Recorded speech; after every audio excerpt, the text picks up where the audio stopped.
Hey guys, tonight we dive into one of ancient Rome's most scandalously fascinating careers, the orgy planner. Yes, you heard that right. Somewhere in the marble halls of Rome, there was someone whose job was to coordinate wine deliveries, monitor the ripeness of grapes, cue the performers, and most importantly, make sure nobody showed up with their mother-in-law in tow. Sounds wild? Maybe even over the top? But that's Rome for you. But here's the twist.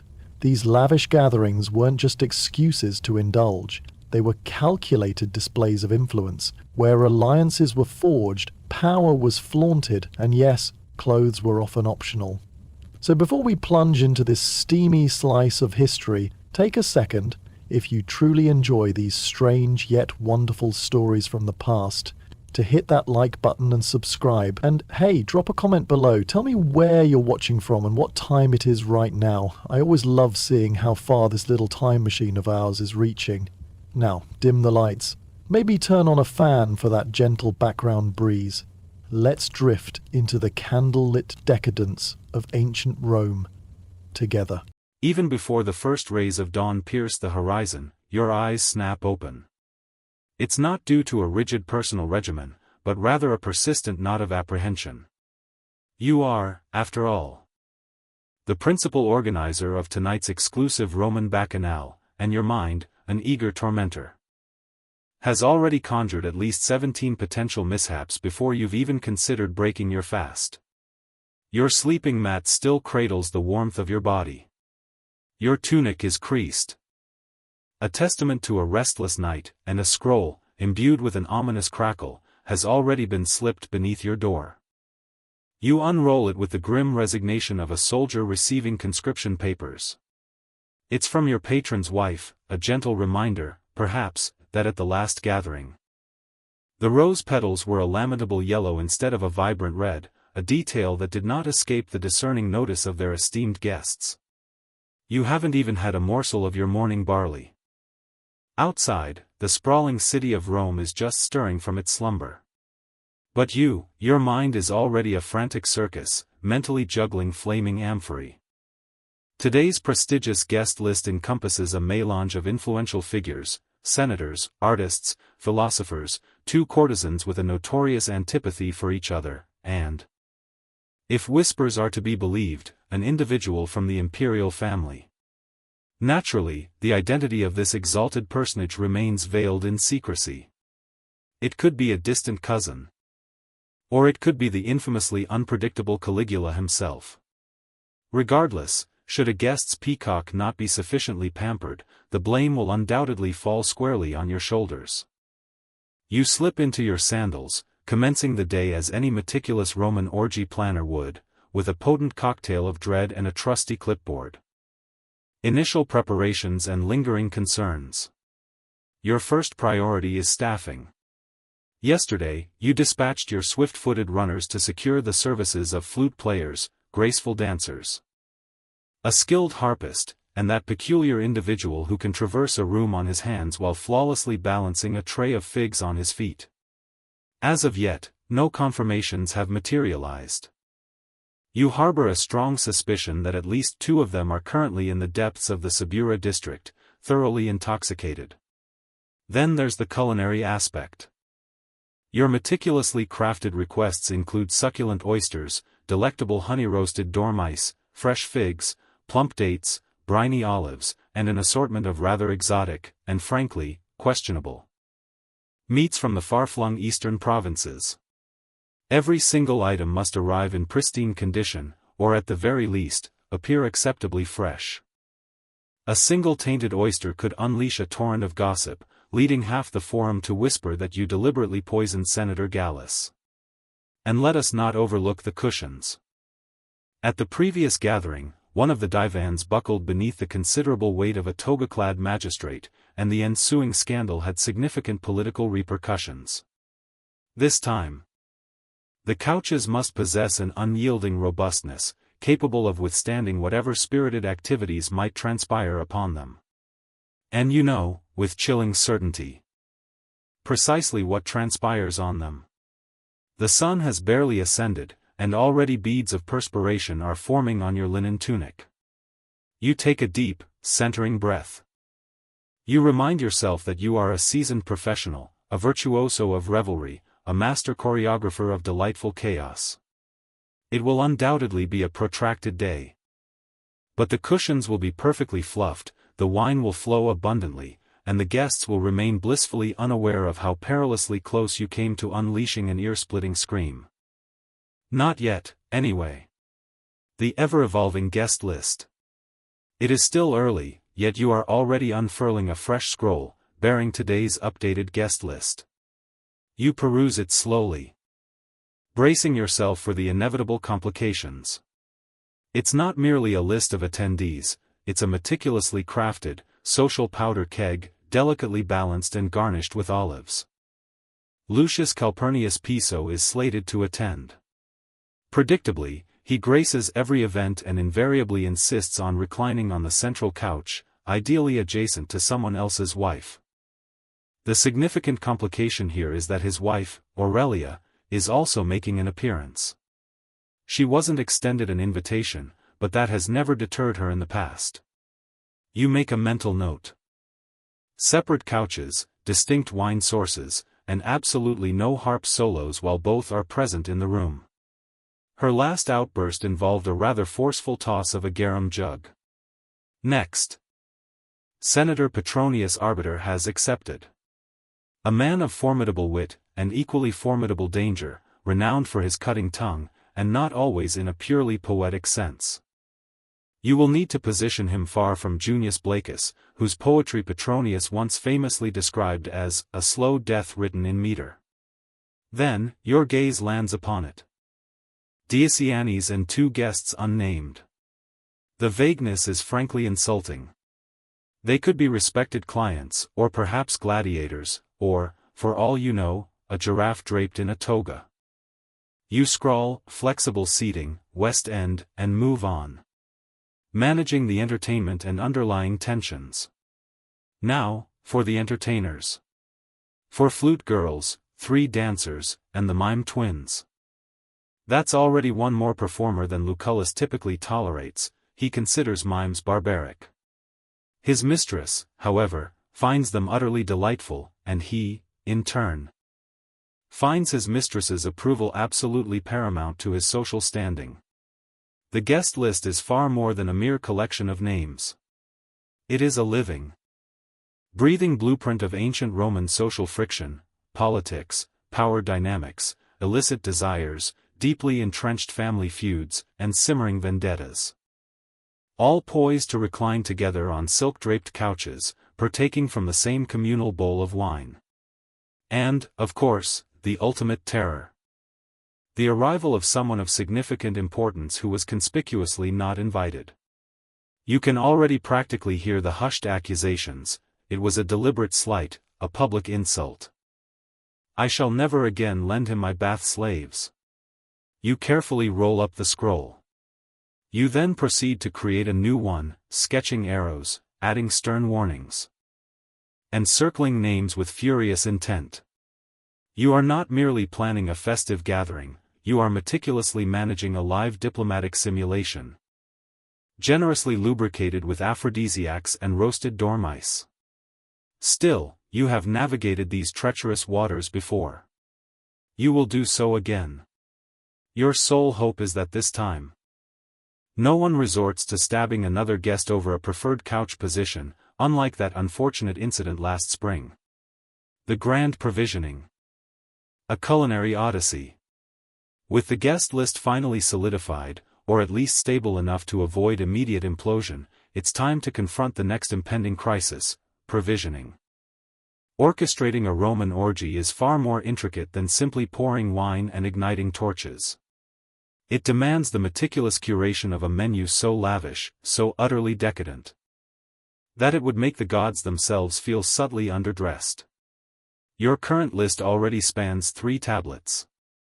Let's commence with the fundamentals, wine. Not just any wine. It must be Failurian. Aged to perfection, and sufficiently exorbitant to cause your sponsor to visibly flinch. You jot down, 3 amphorae Failurian. 2 of Chian, purely for visual effect.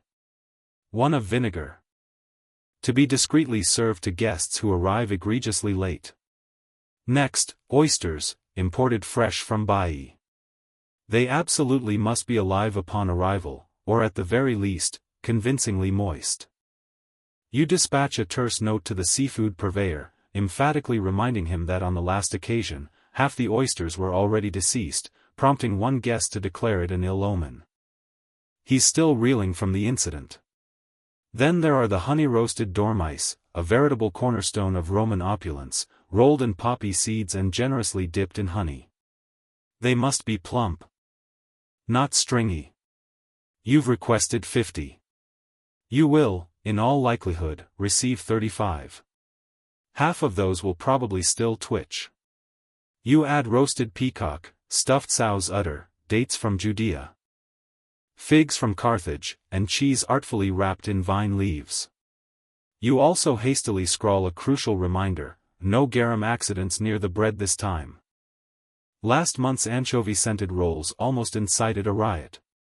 For dessert, you'll require candied nuts, almond cakes, and some form of spectacular visual flourish. Final touches and unwavering standards. Then comes the perfume budget. Myrrh, rose oil, saffron water, and enough incense to render a Vestal virgin delightfully disoriented. You make a crucial notation: discreetly scent the latrines. You gaze at the sprawling list. It bears a striking resemblance to a military requisition. And its cost eclipses that of a respectable villa outside Ostia. But this is Rome. Opulence is not merely anticipated, it is an absolute requirement. Gluttony is the epitome of style. And your patron's reputation hinges on guests being utterly awestruck by the sheer lavishness, rendering them oblivious to any subtly out-of-tune music or spilled wine on the pristine marble lions. You hand the scroll to your most agile runner, issuing strict, unequivocal instructions: no substitutions, no apologies, and if you dare to forget the sugared grapes again, I will personally feed you to the flamingos. Now, to offer a silent prayer to Mercury, the esteemed god of commerce and swift deliveries. Dispelling myths. The true nature of the vomitorium. Let us clarify a common misconception immediately: a vomitorium is unequivocally not what you may imagine. No. The ancient Romans did not construct specialized chambers solely for the purpose of purging during a feast to create space for additional peacock. That is a latter-day myth, likely concocted by someone who observed Romans dining and could conceive of no other plausible explanation. In actuality, the vomitorium refers to the entrance and exit passages within Roman amphitheaters, through which vast crowds spewed out after a grand event. However, this historical accuracy does little to deter modern imaginations from conjuring images of marble-tiled purging lounges, filled with perfumed nobles and attended by slaves wielding feather fans. That being said, Romans undeniably indulged to excess. And if a guest quietly excused themselves to step outside and refresh themselves, no questions were ever posed. The venue inspection. A realm of controlled indulgence. Thus, as an orgy planner, it is your solemn duty to ensure that the entire venue, from the grand atrium to the intimate triclinium to the secluded garden alcoves, is perfectly prepared to absorb the inevitable consequences of OV. Indulgence with an air of sophisticated grace. You commence the meticulous inspection.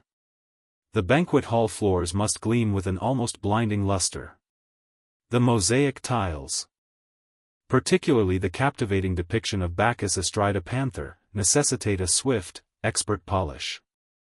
You personally stoop to dislodge a recalcitrant grape stem, an unwelcome souvenir from last week's festivities, stubbornly embedded in the grout. You uphold uncompromising standards. The latrines are not merely cleaned. They are perfumed and generously stocked with fresh sponges affixed to sticks. The supply of lemon-infused vinegar is replenished. A solitary candle flickers softly near the doorway. Not for illumination, but to impart an air of quiet dignity. In the outdoor courtyard, you meticulously double-check the fountain basins. Guests, after their fifth goblet, possess a regrettable tendency to recline too far, leading to an impromptu tumble into the water. Last time, a general's wife nearly drowned in the koi pond. You have since prudently removed the koi. You cannot, alas, remove the wife. You proceed through the perfume room, where an array of precious oils and salves are arranged with the precision of an apothecary for indulgence: rose, cinnamon, myrrh. You sample a dab, and your wrist instantly exudes the intoxicating scent of a love letter addressed directly to Venus. Utter perfection. Next, you inspect the vomitorium myth room, that is to say, a discreet hallway, thoughtfully equipped with a privacy curtain, a comfortable chair, a polished bronze basin, and a politely attentive slave stationed nearby with a fan. It is, of course, not officially designated as such, it is simply known as the retreat. Yet, everyone understands its true purpose. And it, too, must sparkle. Clean, subtly scented, and undeniably luxurious. No matter how unrestrained the evening's revelry becomes. No guest will depart this gathering feeling anything less than completely dignified. Should they choose to purge, they will do so enveloped by polished marble and tasteful murals depicting satyrs. That, you vow, is your unwavering promise. The art of staff management, orchestrating the human engine. It is now mid-morning. And the time has arrived for arguably the most delicate aspect of your duties, not selecting wines, nor managing truculent nobles, but addressing the staff. A Roman feast of this magnitude demands a veritable army of people. And not a single one of them woke up today with the fervent aspiration of becoming an integral part of yet another nobleman's indulgent fever dream. You gather the entire team in the atrium. 23 individuals, each assigned a specific, crucial role. The majority are slaves, some born into the household, others acquired specifically for the tasks of carrying trays, pouring wine, or simply maintaining an appealingly silent presence. A select few are paid performers. Every single one of them is visibly stressed. First up, the cupbearers. You delineate their precise zones. The central triclinium, the peripheral lounge, the western garden. Dilute the stronger wines unless specifically instructed otherwise, you admonish them. Some guests believe they can handle full failurian. They cannot. The fanbearers are next, their role of paramount importance. Their timing can either ensure a guest's supreme comfort or shatter it entirely.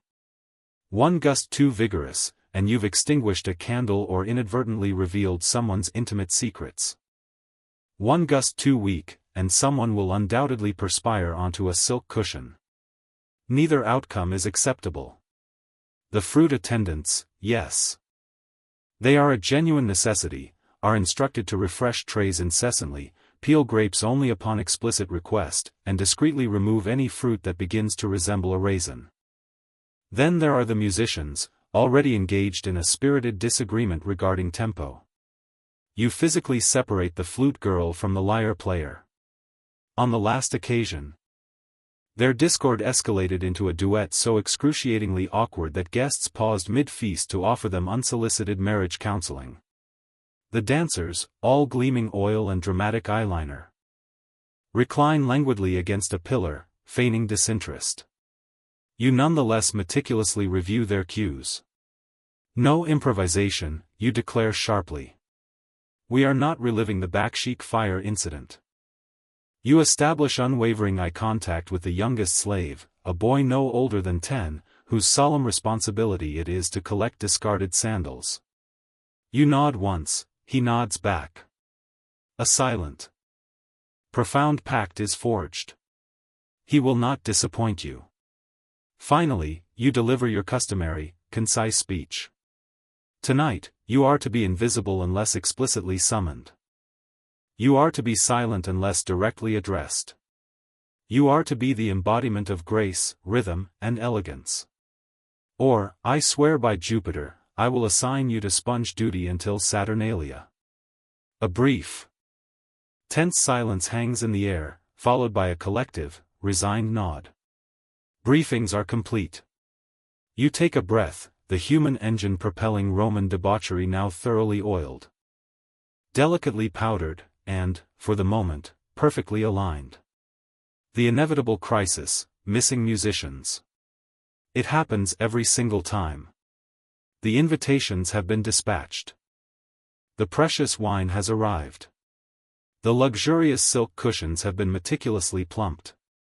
And just when a flicker of precarious control begins to settle upon you, someone rushes into the atrium.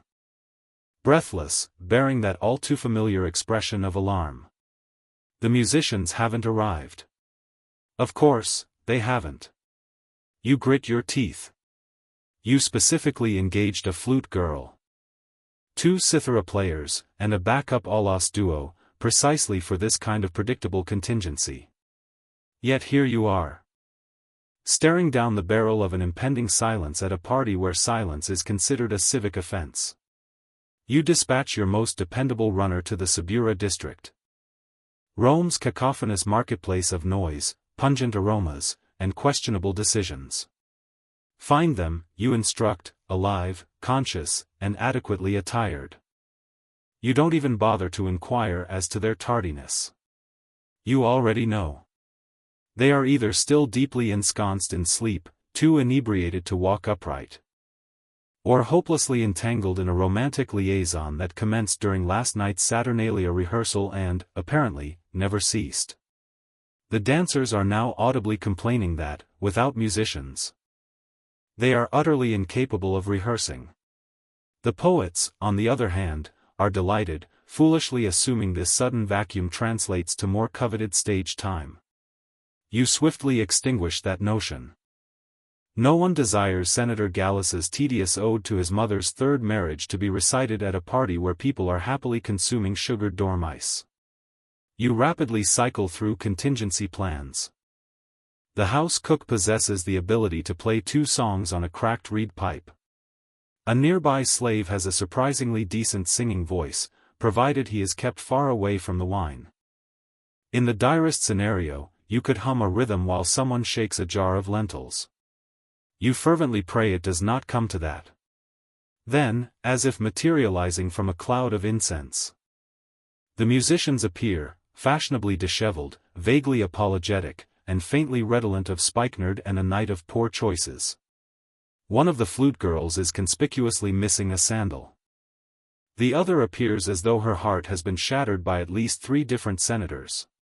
Still, they are here.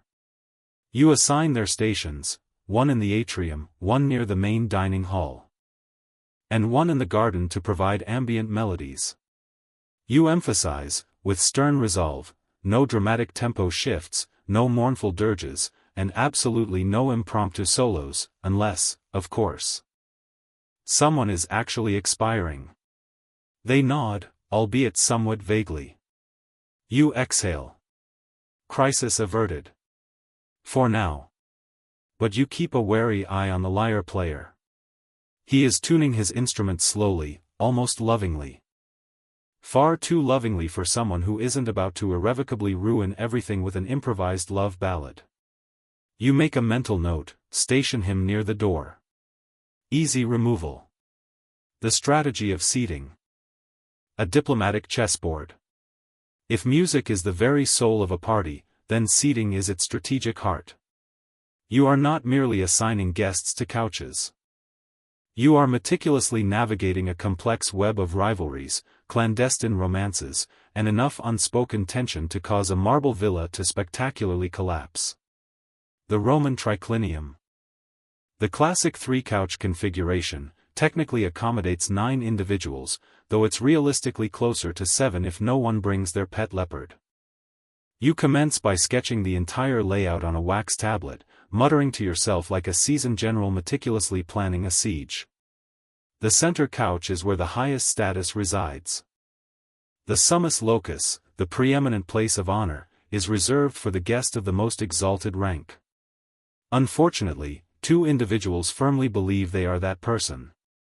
Senator Piso and Governor Crassus, both claiming the title by birthright, marital alliance, and sheer, unadulterated self-confidence. You will need to decide who receives the coveted top spot and who, perhaps, receives a subtly poisoned wine. You also need to ensure that lovers are seated in close proximity, but not too close, unless they are former lovers. In which case they absolutely must be separated by an entire bowl of olives and someone charming but utterly, gloriously boring. Then there are the seat fillers. Charming but utterly forgettable citizens whose sole purpose is to maintain a precarious peace. You strategically place a wealthy equestrian next to a dramatic poet to absorb any potential impact. The equestrian will not comprehend the poetry, and the poet will undoubtedly revel in the undivided attention. It's a mutually beneficial arrangement. You assign courtesans to strategic locations near the lonely, the exceptionally wealthy, or the recently divorced. You also assign 2 of them to the west side. Not because it holds any particular significance, but because it will undoubtedly irritate Aurelia, and she requires a fresh grievance beyond the temperature of the wine. Of course. You always leave room for the unpredictable. Someone will inevitably arrive uninvited. Someone will deliberately switch seats to make a bold statement. Someone will invariably spill wine and demand a complete reshuffling of the entire arrangement. You leave a few cushions conspicuously empty, plausible deniability, last-minute flexibility. And a convenient place for the poet to sulk if circumstances necessitate it. With the seating plan finally complete, you admire your work with the quiet satisfaction of a sculptor contemplating his masterpiece of marble, knowing full well that someone will undoubtedly strike it with a hammer before the sun fully sets. You roll up the scroll and hand it off with this unambiguous instruction: place name tags in wax. And for the love of Jupiter, do not allow anyone to switch them. You know, deep down, that they will, but at least you made a valiant effort. The culinary backstage. Controlled chaos in the kitchen. If the orgy itself is a grand performance, then the kitchen is the frantic, fragrant backstage arena, permeated by the intoxicating aromas of fire, figs, and an undercurrent of sheer panic. By mid-afternoon, the entire household operates as a meticulously choreographed tableau of controlled culinary chaos. The main cook, a former naval cook who has seamlessly transitioned into a domestic warlord, is already vehemently shouting at a terrified assistant regarding the precise stuffing ratio for the roasted dormice. You distinctly hear the words, "honey, poppy seeds, and I will personally throw you into the Tiber." Excellent. Everything is proceeding according to plan.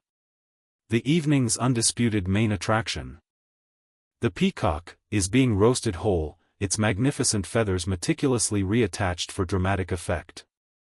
It looks utterly magnificent, tastes remarkably like shoe leather, and is primarily served so that affluent guests can boast about having chewed something that once strutted with the haughty elegance of a diva. The kitchen is also meticulously preparing a pig, which has been, quite remarkably, stuffed with live birds.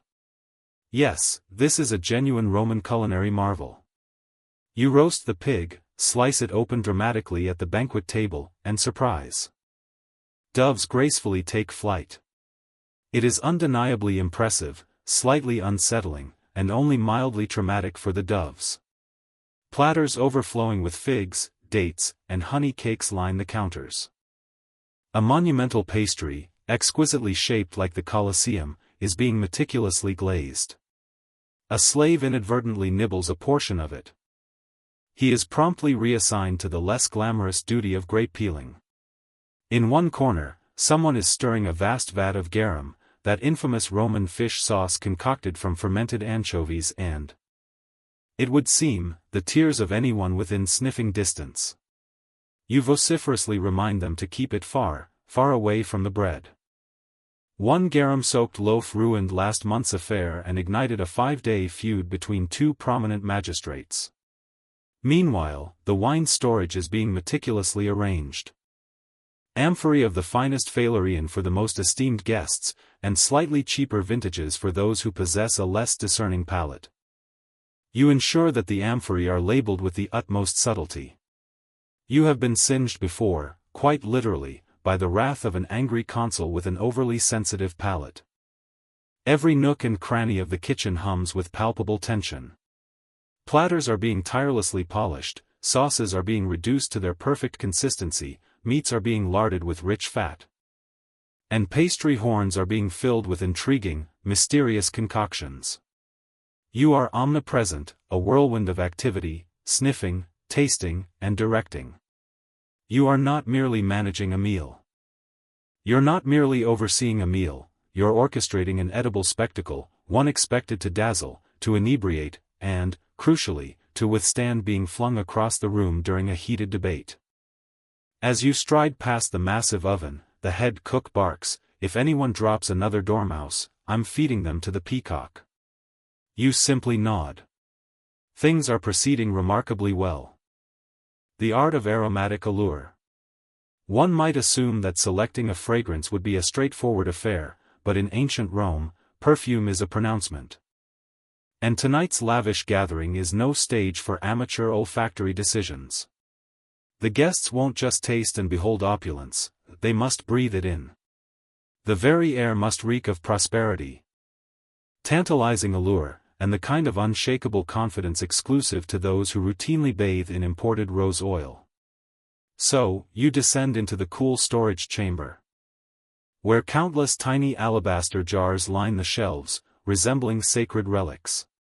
There's myrrh from distant Arabia, cinnamon oil from exotic Ceylon, saffron from Cilicia, and an intriguing, experimental concoction simply dubbed essence of Nile lotus, which, to your discerning nose, smells remarkably like a very expensive pond. You've sniffed each one twice over. And now you begin to formulate your fragrance strategy with the precision of a battle plan. The atrium will be infused with the crisp notes of citrus and cedarwood, sharp, fresh. A clean and inviting opening note. The main triclinium, however, is reserved for more profound and heady scents, a rich blend of myrrh, frankincense, and a subtle hint of musk. This combination should subtly whisper, "You might just make a delightful mistake tonight," and that, my friend, is perfectly acceptable. The private garden alcoves, where whispers will be exchanged and togas might be strategically misplaced, are destined for the most seductive blend, rose, cinnamon, and just enough spikenard to cause a momentary swoon if one lingers too close. Then there are the perfumed oils for guests' hands and feet. You delegate an attendant to ensure they are gently warmed.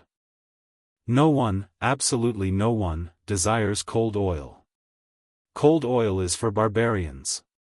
Warm oil, on the other hand, is for seduction and ensuring everyone views the lavish scene through a flattering, golden haze. And yes, you've even meticulously scented the latrines. You are, after all, no barbarian yourself. You issue a precise instruction to your staff: do not oversaturate. We seek an atmosphere of luxury, not suffocation. If a senator walks in and attributes his nosebleed to the aroma, we have unequivocally overstepped our bounds. One of the dancers approaches, requesting a personal scent. Something utterly hypnotic. You present her with a blend so potent it once incited a minor riot during a Saturnalia feast. You deliver a solemn warning. She simply smiles, a knowing glint in her eyes. And you know she'll use it regardless. You traverse the halls, your nose serving as your guide, like a seasoned hound on the trail. The very atmosphere is beginning to blossom, warm, subtly spiced. Undeniably opulent. A perfumed breeze drifts through the triclinium like a hushed secret. You nod with satisfaction. This, precisely this, is the very essence of indulgence. Scented, brilliantly lit, and fully armed with intoxicating aromas, the house is almost prepared to welcome its esteemed guests. All it awaits now is the arrival of pure, unadulterated chaos. The final flourish. Pre-party perfection. It's late afternoon. The air, now a rich tapestry of scents, carries notes of warm citrus, roasted meats, and the heavy fragrance of exceedingly expensive decisions. You've meticulously assigned every duty, dispensed every necessary threat, and successfully bribed the harpist to remain sober until at least the dessert course. Now arrives the pivotal moment. The ultimate litmus test, the final walkthrough. You commence at the grand entrance, where oil lamps are being meticulously lit, one by one. Their gentle flicker dances across the polished marble, casting a golden luminescence that silently declares, you are not impoverished. Not tonight. A young flower boy delicately sprinkles fresh petals at the threshold. You issue a soft reminder not to be excessive. The last time, someone slipped on lavender and rather undignifiedly sued into the atrium. The bronze fountains gurgle softly, their waters catching the lamplight. Grapes are arranged in absurdly impractical pyramids, shimmering like precious jewels. Pillows have been vigorously beaten, painstakingly fluffed, and positioned with an unnatural, almost mathematical symmetry. You subtly shift one, aiming for a less staged appearance. It's paramount that this level of decadence feels utterly effortless, even if it has demanded 32 hours of unrelenting effort and 2 minor emotional collapses. Next, you enter the triclinium, the heart of the main event. The tables are low. The recliners are angled to perfection. Every single cushion has been meticulously dusted, exquisitely perfumed, and strategically rotated to conceal any lingering wine stains from last month's catastrophic senatorial birthday celebration. You perform a quick bounce test, soft enough to provide supreme comfort, yet firm enough to endure vigorous activity. You inspect the tableware, gleaming silver goblets, ornate bronze platters, exquisitely blown glass amphorae. Bread is arranged with artistic flair. The cheese is slightly sweating, a detail you decide lends an air of authentic rustic charm. You discreetly pluck a minuscule beetle from a figure. No one witnessed it. It simply never happened. In the secluded garden alcoves, the lighting is intentionally soft and ambiguous, just dim enough to be universally flattering, yet bright enough to prevent any unfortunate encounters with potted plants or, indeed, one's dignity. A servant gently fans incense, and the overall effect is nothing short of ethereal. You pause, allowing yourself a fleeting moment to savor it. You spot a minuscule detail, a single flower slightly out of place. You carefully reposition it. Another detail, a curtain that isn't perfectly even. You adjust it with a practiced hand. One final check. You inhale deeply, taking in the composite aroma of the meticulously prepared space. You mentally traverse the space as if you were a guest. It is beautiful, utterly ridiculous, undeniably excessive, and, in its own way, perfect. You sigh. For a brief, intoxicating moment, you permit yourself to believe that everything is entirely under control. Then, inevitably, someone rushes in. The guest of honor has arrived prematurely, and he has, of course, brought 3 additional wives. You summon a tight smile, straighten your tunic, and prepare to step into the burgeoning maelstrom. The grand arrival and the onset of revelry. The first knock is less a conventional rap and more a dramatic thump, immediately followed by peals of laughter. You draw a deep breath. Here we go. You think. The door swings open, a slave pulling back the curtain with just the right amount of flourish to impress without overshadowing the arriving dignitary. Your inaugural guest, Lucius Calpurnius Piso, saunters in as if he owns the entire establishment, despite having contributed precisely nothing to its expense. He exudes the potent aroma of strong wine, raw ambition, and an imported cologne that undoubtedly cost more than a soldier's entire annual wage. He greets you with a wide grin and a conspiratorial wink. Tonight, my friend, he declares, we shall make Bacchus himself blush. Trailing in his wake is an entourage of courtesans, a minor poet, and a man clutching a small lyre who may or may not have been officially invited. You wisely decide not to scrutinize his presence. Guests begin to pour in, a flowing river of opulent robes, gold-threaded tunics, and exquisitely embroidered sandals. All adorned with expressions of affected boredom. They have all arrived early, a silent declaration of their self-importance, and they have all indulged in at least one preliminary drink. A subtle assertion of their relaxed disposition. You mentally recalibrate the wine rations with alarming speed. A slave offers perfumed towels. Another presents rose water. One particular guest pointedly refuses both, instead demanding a small amphora of something more Dionysian. You offer him spiced wine. He labels it intellectual. You refrain from correction. The garden soon fills with a cacophony of murmurs, formal introductions, subtle judgments, and hushed conversations that somehow manage to be louder than actual dialogue. Someone has already inquired about the whereabouts of the flute girls. Someone else is eyeing the lavish fruit display as if it owes them money. You maintain your fluid movement, nodding approvingly. Making subtle adjustments. You deftly separate two senators who haven't exchanged a word since the infamous goat insult incident.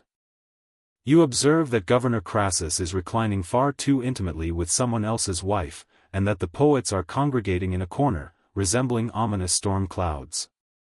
One of the dancers, perhaps a little too eager, strays too early into the center of the triclinium. You snap your fingers imperceptibly. Not yet, you command with your eyes. Timing is everything. If the entertainment commences too soon, it loses its mystique. If it begins too late, guests will inevitably complain. You crave suspense. You desire the slow, simmering heat of scandal. You glide past a serving tray, discreetly pluck a grape, and continue your rounds. You spot one guest already gently snoring on a cushion, another meticulously polishing a dagger with a dab of butter. So, yes, it's going remarkably well. For a Roman orgy, controlled chaos is the ultimate compliment. And tonight, you're almost insulted by how smoothly things are unfolding. The performance and the unscripted moments. The lyres are perfectly tuned. The flute girls are, at long last, sober, or at least sufficiently balanced. The dancers are anointing their limbs with oil. As if preparing for a grand battle. You issue the subtle nod. The entertainment commences. A sudden hush descends upon the triclinium as the first dancer steps forward. Her golden veils flowing gracefully, her anklets chiming softly, her eyes fixed somewhere between divine inspiration and complete apathy. She begins to move, a symphony of grace, utterly hypnotic. Embodying precisely the level of theatrical sensuality that makes even elderly senators feel a surge of poetic inspiration. The flute joins in, its slow, spiraling notes drifting through the perfumed air like rising incense. For a brief, exquisite moment, the entire feast falls into a perfect, intoxicating rhythm. Chewing slows, conversations subside. Even the perpetually reciting poet briefly ceases his declarations. But then, inevitably, something deviates from the meticulously planned script. A guest vociferously demands a reenactment of the myth of Leda and the swan. Another counters, no, Orpheus in the underworld, but with real torches this time. A third, clearly emboldened by the wine, suggests a spectacle involving naked gladiators, a water jug, and interpretive juggling. You offer a polite, serene smile and confidently assure them that it's all part of the grand design. Meanwhile, the mime twins, who were explicitly instructed to wait until the third wine course, enter prematurely and launch into an exaggerated pantomime of seduction involving a fig and a sausage. Half the room erupts in laughter. The other half looks utterly perplexed. One man claps with the fervent enthusiasm of someone at the theater of Pompey. You valiantly resist the urge to pour wine directly into your eyes. The dancers continue their performance. The musicians, caught off guard, attempt to adapt. You spot the harpist improvising a mournful melody, likely because she's just realized she's playing in the entirely wrong key. Then, a peach is flung. At first, it appears accidental, but then another guest retaliates with a figure. Now, it has become a participatory event. You step in swiftly, raising a hand, and declare it a symbolic offering to Bacchus. Everyone cheers. Crisis averted. You make a mental note: never, ever serve throwable fruit again. The entertainment surges forward: music, movement, hushed whispers, exuberant laughter. A flame dancer performs dangerously close to the reflecting pool. A flute girl stumbles momentarily. A guest spontaneously proposes to a statue. It's utter chaos. But it's gorgeous, perfumed, utterly theatrical chaos. And this, precisely this, is where you truly shine. Orgy planner, stage manager, mood wrangler, fig diplomat, you are all of these things. You subtly adjust a lamp, offer a discreet nod to a server, and glide silently through the shadows as if any of this delightful anarchy were entirely intentional. The wine flows and boundaries blur. By the third course, the wine is no longer merely being served, it is being worshipped. The guests, now draped across their couches like tipsy gods, are in full bloom, laughing too loudly, flirting with audacious abandon, and forgetting basic facts like who they arrived with. You've wisely instructed the servers to strategically dilute the wine. Failurian is potent. One amphora can convince a senator to break into a poetic rendition or even confess to tax fraud. You judiciously water down the wine for the overly ambitious and leave it undiluted for those who are already hopelessly lost in the revelry. It is, in essence, diplomacy delivered by the jug. The conversations grow less philosophical and considerably more personal. A young patrician loudly compares his wealth to Jupiter's. A merchant boasts about owning 3 villas and a magnificent camel. A woman adorned in pearls whispers a scandalous joke about the emperor's feet. You pretend not to overhear. If she gets exiled, you'll genuinely miss her. She has an uncanny knack for seating arrangements. Across the hall, a poet is attempting to seduce a philosopher with verse that sounds suspiciously plagiarized. You glide past just in time to catch a snippet. Your eyes are like olives, dark and briny. You do not intervene. Meanwhile, 2 courtesans are locked in a passive-aggressive battle of compliments. Each smile is a concealed dagger. Each laugh carries the faint scent of strategic murder. One gifts the other a fig, a seemingly innocuous gesture laden with hidden meaning. You make a mental note. Remove all figs by dessert. And, of course, in the back corner, someone has decided to initiate a drinking game centered around gladiator trivia.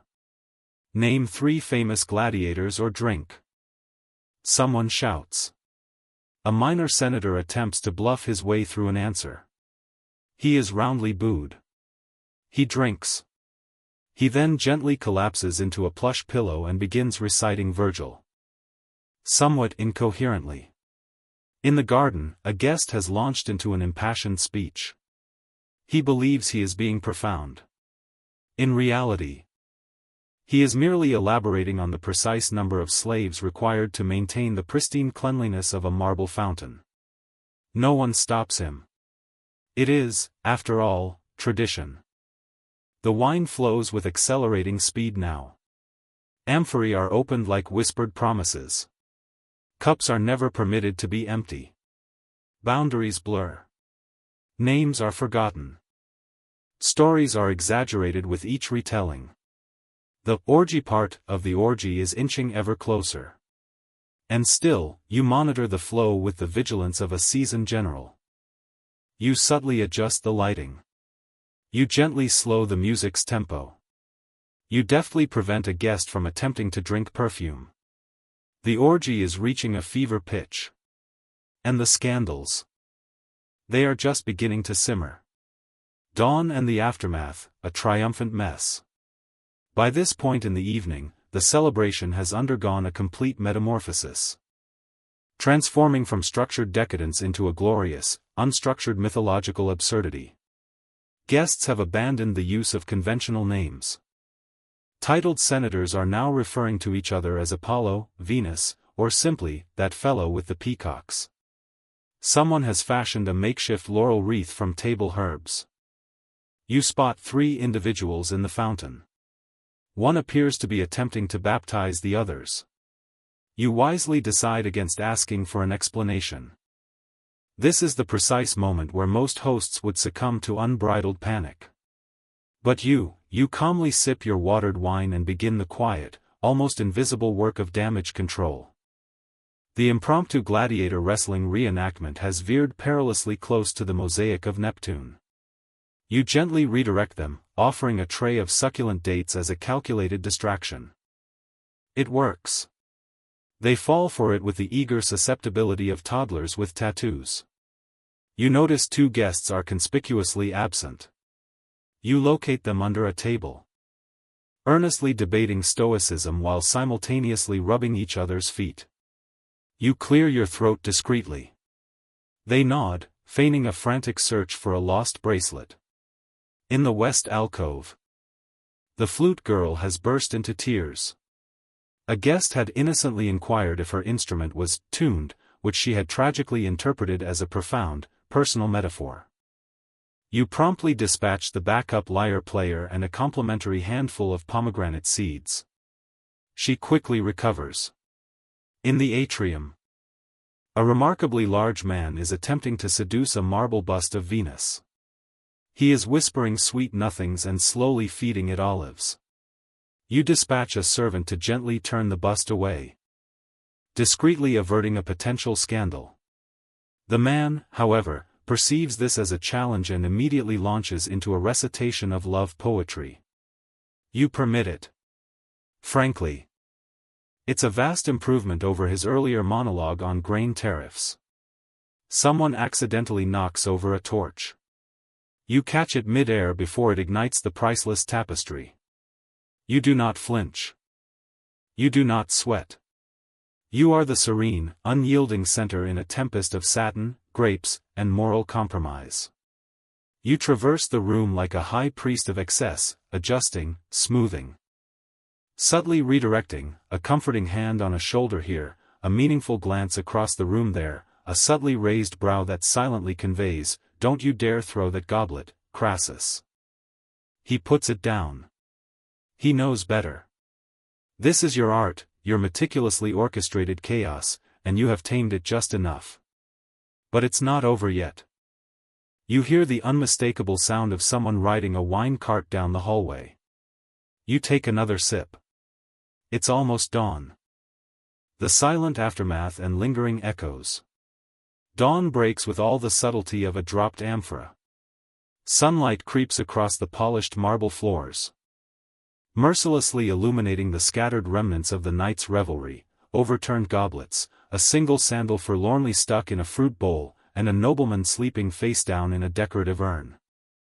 The oil lamps are sputtering their last, weary flickers. The once intoxicating perfume has faded, replaced by something resembling a vague sense of regret. You step carefully over a passed-out flute player and begin your final, methodical round of damage assessment. The cushions are disheveled. Several togas are draped across statues in configurations that could either be interpreted as avant-garde art or irrefutable evidence. Someone has scribbled a philosophical limerick on the wall in wine. It doesn't rhyme, but it is, surprisingly, rather insightful. You make your way to the triclinium. A pile of olives has been arranged into a crude, yet recognizable, likeness of the emperor. You momentarily consider preserving it as a testament to the night's creativity. Then quietly kick it under the table. The slaves commence the silent, almost ritualistic task of post-orgy cleanup. Wine-stained linens are bundled. Half-eaten peacocks are carted away. Incense ashes are meticulously swept into neat, dignified piles. You issue instructions in a hushed voice, as if speaking too loudly might awaken the deeper, more dangerous chaos that lies dormant. You verify the guest list. Everyone is accounted for. No fatalities. 1 sprained ankle. 2 spontaneous marriages. And one very polite note left by a departing philosopher that simply reads, "Thank you. I have learned things I must never speak of." You start a new list, titled Debrief. It includes essential lessons: never serve throwable fruit. Do not allow live poetry battles near open flames. Keep Venus statue in storage during future events. Seat Crassus far from anyone with legal representation. Someone groans loudly from beneath a table. You acknowledge them with a nod, but offer no assistance. The party is definitively over. Everyone must now confront their own individual consequences. In the garden, doves are still wandering, disoriented, from the pig-burst performance. You gently herd them into a secluded corner and offer them a handful of leftover candied almonds. They, you decide, deserve something sweet after the evening they've endured. You take one final, sweeping look around. It was a glorious mess, a triumphant feat. A diplomatic nightmare liberally adorned with grapes. And you, against all odds, have survived it. You retire to your private quarters, kick off your sandals, and collapse onto your mat. There is no applause, no accolades, only the profound satisfaction of knowing that no one witnessed the true chaos because you, and you alone, absorbed it all. Tomorrow, they will recount stories of how utterly perfect it was. You, however, will simply sleep. That immense storm, spanning over 200 miles, utterly obliterated the sun, plunging thousands into an unnatural darkness in the middle of the day. With its terrifying descent came a grim epiphany: continued existence in that place was no longer feasible. The fertile soil had vanished, the crops were gone, and livestock succumbed to the choking dust. What was once a beacon of hope had transformed into a desolate graveyard of aspirations. And so, with their battered pickup trucks, ramshackle jalopies, held together by sheer willpower and wire, and every meager possession strapped precariously to the roof, families turned westward. Their destination was California, a desperate bid for survival, a yearning for anything, something, that might be better than the relentless devastation they faced. They remained blissfully unaware of the profound hardships that awaited them on the other side, yet they understood with chilling clarity what they were fleeing. And that relentless adversary was gaining on them with terrifying speed. The path to the west was not paved with gold, it was paved with the raw, unyielding grit of desperation. The great exodus westward. As the Dust Bowl ruthlessly ravaged the Great Plains, an exodus unlike any other in American history commenced. Families crammed themselves into rickety Ford and Chevrolet vehicles, often navigating on 4 flat tires and with more children than available seats. Every last belonging, mattresses, kettles, washboards, cherished heirlooms, was lashed down with precarious ropes. Their singular destination was a shimmering, almost mythical dream: California. Route 66 emerged as the vital artery of this desperate escape. It stretched from the heart of the Dust Bowl states all the way to the Pacific, winding through New Mexico, Arizona, and into California's fertile Central Valley. For countless individuals, it was more than just a road, it was an indispensable lifeline. Towns lining the route swelled with the constant influx of migrants. Makeshift camps spontaneously appeared near gas stations, and any roadside stop with running water became a temporary, fragile sanctuary. They arrived by the thousands. An estimated 2.5 million people fled the southern plains during the tumultuous 1930s. The vast majority were small-scale farmers, impoverished sharecroppers, and seasonal field laborers. They left behind burdensome mortgages they could no longer afford, fields they were powerless to salvage, and homes rendered uninhabitable. Many never dared to look back, their gaze fixed on the uncertain future. Others wept openly as they crossed state lines, leaving behind generations of their heritage. California. The elusive promise. However, California proved to be far from the promised land they had so vividly imagined. Newspaper advertisements had painted a rosy picture of abundant farm jobs and lush verdant fields. Yet, the stark reality was considerably harsher. By the time the majority of these migrants arrived, the Great Depression had already effectively strangled much of the state's economy. Work was desperately scarce, and the wages offered plummeted far below what was necessary for mere survival. At the state border, California Highway Patrol officers began the practice of turning away individuals who appeared too destitute. Derogatorily nicknamed Okies, irrespective of their actual state of origin. These migrants were met with intense suspicion and, frequently, outright hostility. Local residents harbored anxieties that the influx of desperate laborers would bring crime, disease, or, even worse, intensify the already cutthroat competition for the few available jobs. Still, the relentless tide of travelers pressed onward. In their makeshift settlements, infamously dubbed Hoovervilles after President Hoover, whom many blamed for their dire plight, families sought shelter under tattered tarps and salvaged cardboard. In the vast agricultural fields, they toiled tirelessly, picking peaches, grapes, cotton, whatever was in season. Their children, often as young as 6, worked alongside them, enduring the brutal, blazing heat. A full day's meager pay might barely afford a bit of bread, perhaps some beans. And yet, even amidst profound hunger and pervasive humiliation, they clung fiercely to hope.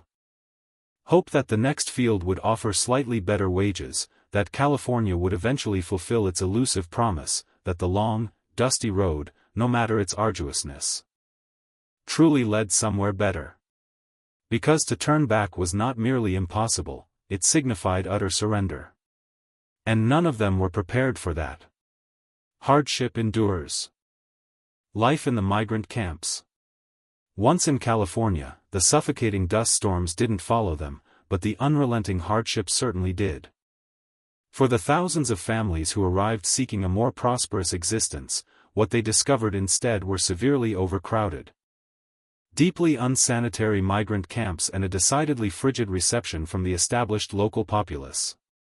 Entire communities of tents, ramshackle shacks, and improvised huts sprang up on the outskirts of towns and vast orchards.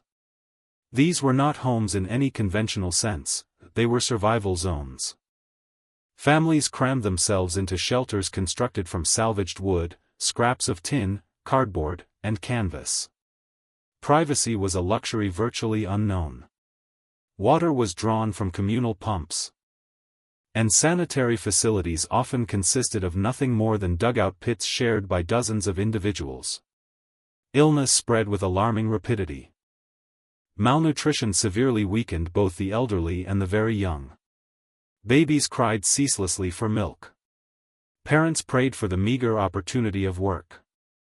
The air might have been clearer than Oklahoma's, but the pervasive mood remained suffocating.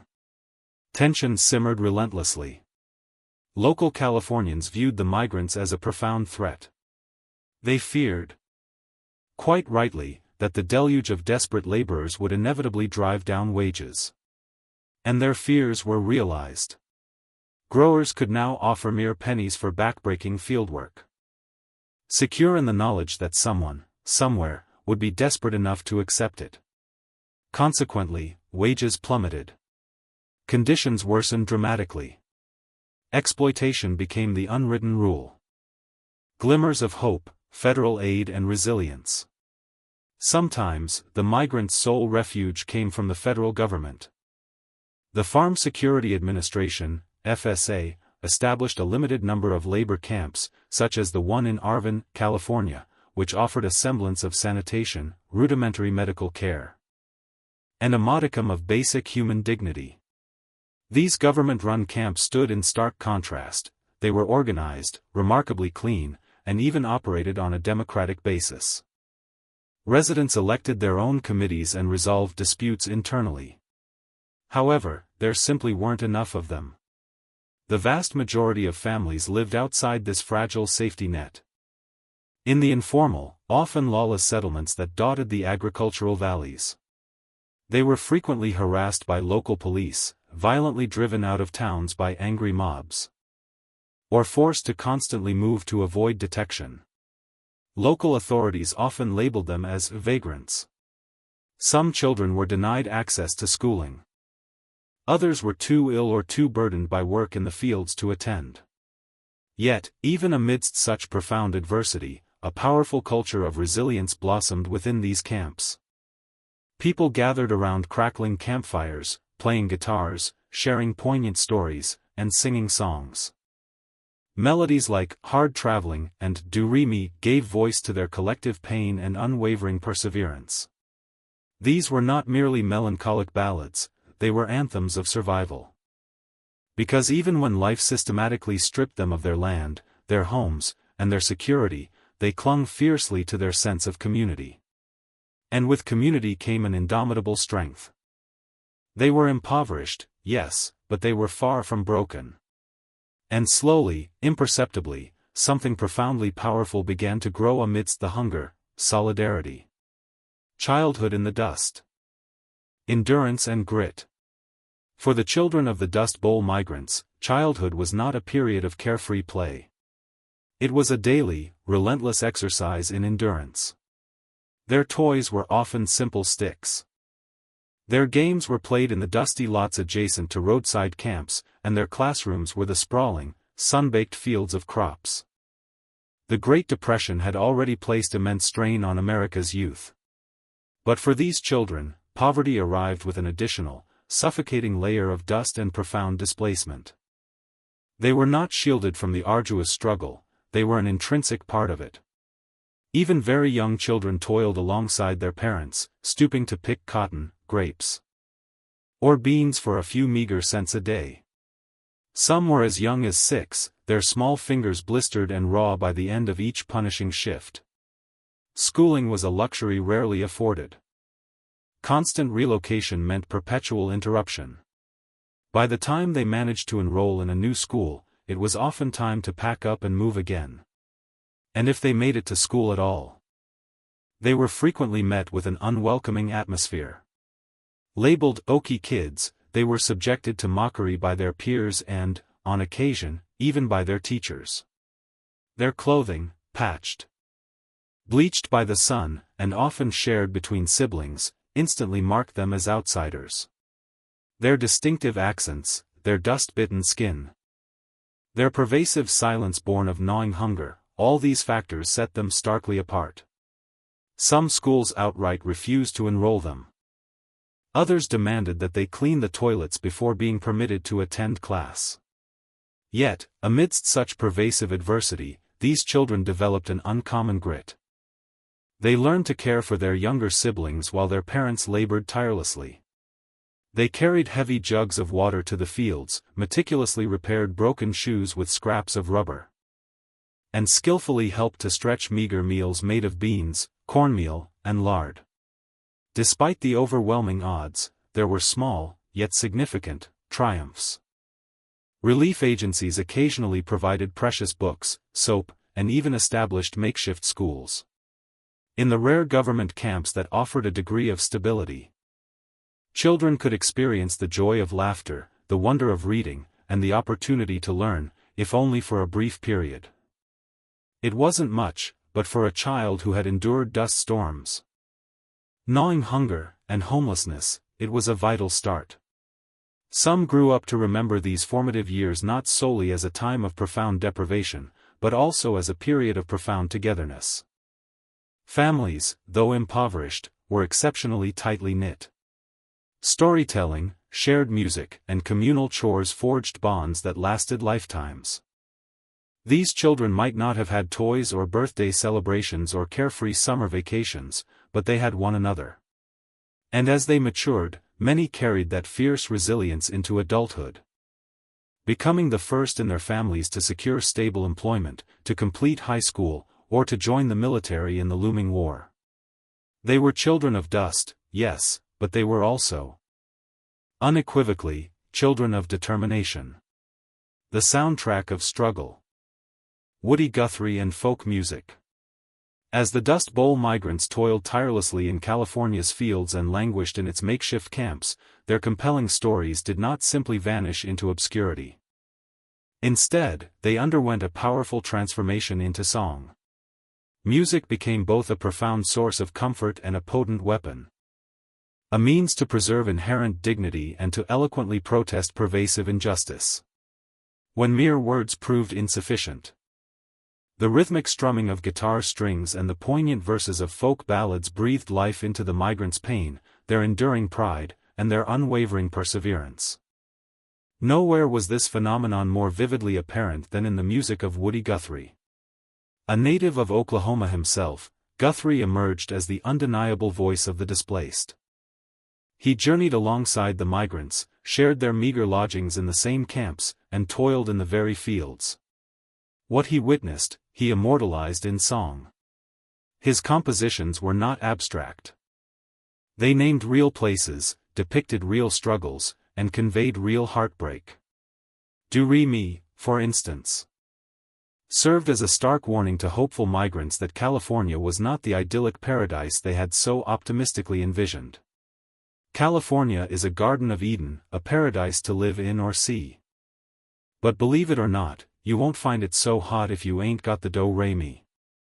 Guthrie's evocative songs resonated throughout the dusty camps, played on battered guitars, worn harmonicas, or simply sung aloud in collective harmony.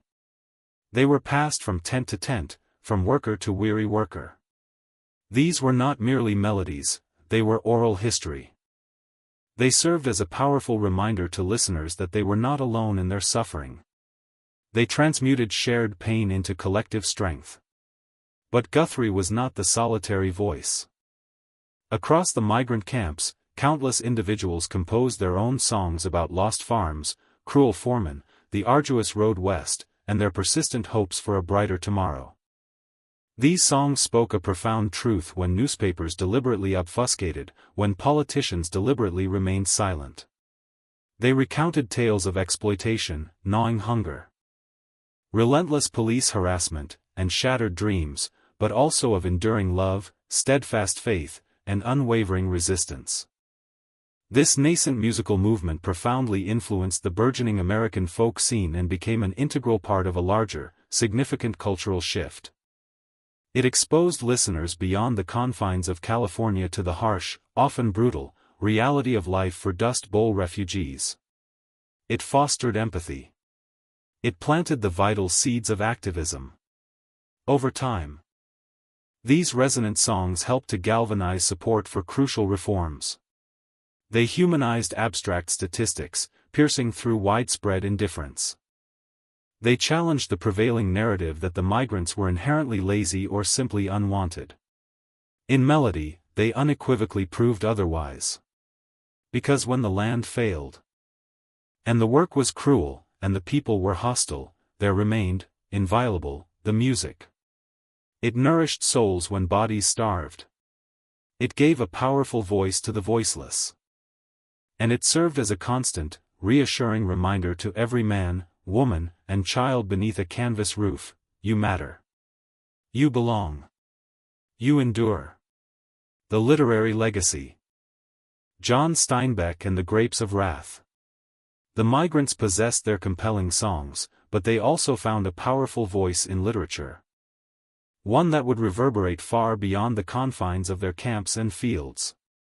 That voice belonged to John Steinbeck, a native Californian who personally witnessed the Dust Bowl migration firsthand and masterfully transformed the profound plight of the displaced into one of the most powerful novels in American history.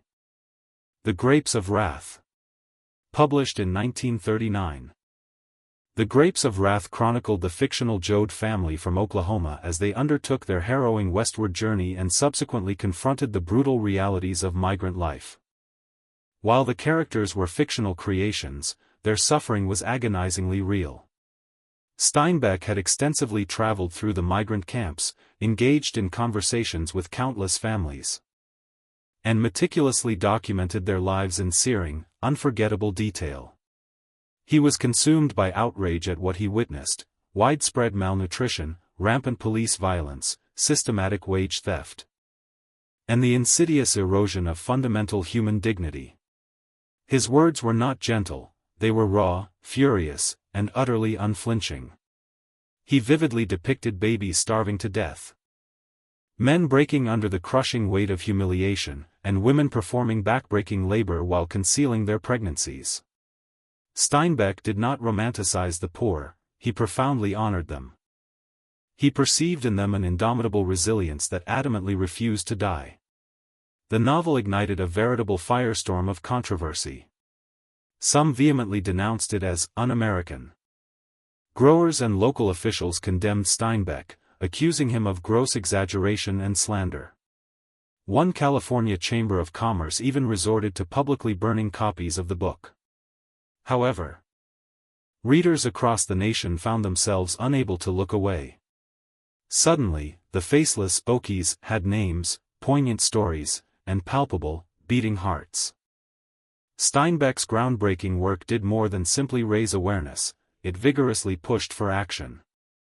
His extensive reporting, combined with the immense influence of the Grapes of Wrath, helped to pressure the federal government into investigating widespread labor abuses and implementing significant improvements in conditions for migrants. It brought national attention to a burgeoning crisis that many preferred to conveniently ignore. And, equally important, it preserved an enduring record. Long after the ephemeral camps vanished and the relentless winds finally settled, Steinbeck's powerful story remained. For the children and grandchildren of the Dust Bowl migrants, it became a crucial touchstone, irrefutable proof that what their families endured truly mattered, that their immense struggle had been profoundly witnessed. In a time when the impoverished were largely expected to suffer in silence, the Grapes of Wrath issued a resounding shout. It demanded that the nation listen, and many, indeed, did. Because sometimes, the most potent form of resistance is not a protest sign or a fervent song. It is a story. And Steinbeck told it like no one else possibly could. Government response and labor organizing. As the Dust Bowl migrants flooded into California and the American public began to grasp the sheer scale of the disaster, the federal government, under the leadership of President Franklin D. Roosevelt, was compelled to take decisive action. The pervasive suffering was simply too visible, too undeniable, to be ignored any longer. Children were starving. Camps were overflowing. Fields were teeming with desperate laborers. And America's cherished image of itself as the land of opportunity was unraveling in real time. Enter the New Deal, Roosevelt's sweeping series of programs designed to rescue the nation from the depths of the Great Depression. While the New Deal did not miraculously solve every problem faced by the migrants, it undeniably marked a crucial turning point. Agencies such as the Resettlement Administration and, subsequently, the Farm Security Administration, FSA, were established to offer desperately needed aid, restore a sense of dignity, and attempt to implement long-term solutions. The FSA, in particular, concentrated its efforts on the dire plight of displaced rural families. It constructed government-run labor camps in California and other affected states, structured communities equipped with clean water, rudimentary toilets, essential medical care, schools, and even small playgrounds.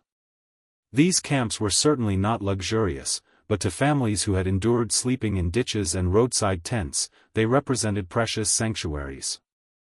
Residents in these camps elected their own leaders and resolved internal disputes, creating some of the only truly democratic spaces these families had ever known. The camps also evolved into vibrant cultural havens. They boasted libraries, organized music events, and even offered classes in English and basic farming techniques. For many, these were places where a new kind of rural American identity began to coalesce, one that deeply valued self-governance, solidarity, and unwavering pride. Outside the confines of these camps, the New Deal also offered employment opportunities through initiatives like the Works Progress Administration, WPA, and the Civilian Conservation Corps, CCC. Though these were often difficult for transient migrants to access. However, one of the most enduring contributions came not in monetary aid, but in the realm of documentation. Under the FSA's directive, a dedicated team of photographers, including the iconic Dorothea Lange, was dispatched to capture the profound human cost of the crisis. Her haunting photograph, Migrant mother, instantly became an enduring symbol of the suffering prevalent during the Dust Bowl era. It gave a face to the faceless, and a voice to the ignored. Still, not all relief efforts reached everyone. Pervasive racism, bureaucratic red tape, and entrenched local resistance frequently excluded the very individuals who were most in need of assistance. Yet, for countless families, the New Deal was not merely a policy, it was a lifeline. It served as irrefutable proof that the government, at long last, was attempting to listen. And for once, vital help arrived before it was truly too late. Organizing for justice, strikes and solidarity. By the late 1930s, many Dust Bowl migrants were no longer content with mere survival. They began to organize. Years of relentless exploitation, broken promises, and dehumanizing labor conditions had pushed them to a critical tipping point. What began as quiet grumbling in the sun-baked fields gradually swelled into a powerful movement. A wave of strikes, boycotts, and fervent labor protests swept through California's agricultural valleys as migrants collectively demanded better wages, safer working conditions, and fundamental human dignity. It was a perilous gamble. The growers were immensely powerful, possessing vast financial resources, extensive political connections, and the local police firmly on their side. Striking workers were frequently arrested, brutally beaten, or forcibly driven out of towns. Some were blacklisted from any future employment, their names circulated among employers. Others were subjected to violent attacks by hired enforcers. But despite the grave risks, the workers resolutely stood their ground. Organizations such as the Cannery and Agricultural Workers Industrial Union and the United Cannery, Agricultural, Packing, and Allied Workers of America, UCAPWA, began to emerge, offering a rare but absolutely essential support system. Though often severely underfunded and fragmented, these nascent unions played a crucial role in educating workers on negotiation tactics, peaceful protest methods, and how to meticulously document abuses. For many migrants, particularly women, joining a strike was not merely about securing better wages. It was fundamentally about finding their collective voice. Mothers marched with infants in their arms. Teenage daughters stood defiantly beside their fathers on picket lines. In some camps, entire families were evicted from their meager shelters for attempting to unionize. Yet, their courage remained unbroken. In 1933 and 1934, massive cotton strikes erupted across the San Joaquin Valley. Thousands of workers walked off the job, while growers attempted to break the momentum with intimidation and outright violence. The strike garnered significant national attention.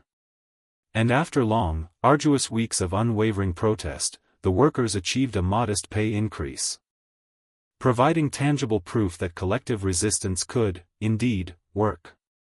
Journalists and writers meticulously documented these powerful uprisings. Photographers captured iconic images of tired but profoundly defiant pickers. Labor organizers like Luisa Moreno and Dolores Huerta, though their most celebrated work would come later, stood firmly on the shoulders of these early migrant movements. The Dust Bowl refugees were not simply impoverished, desperate people.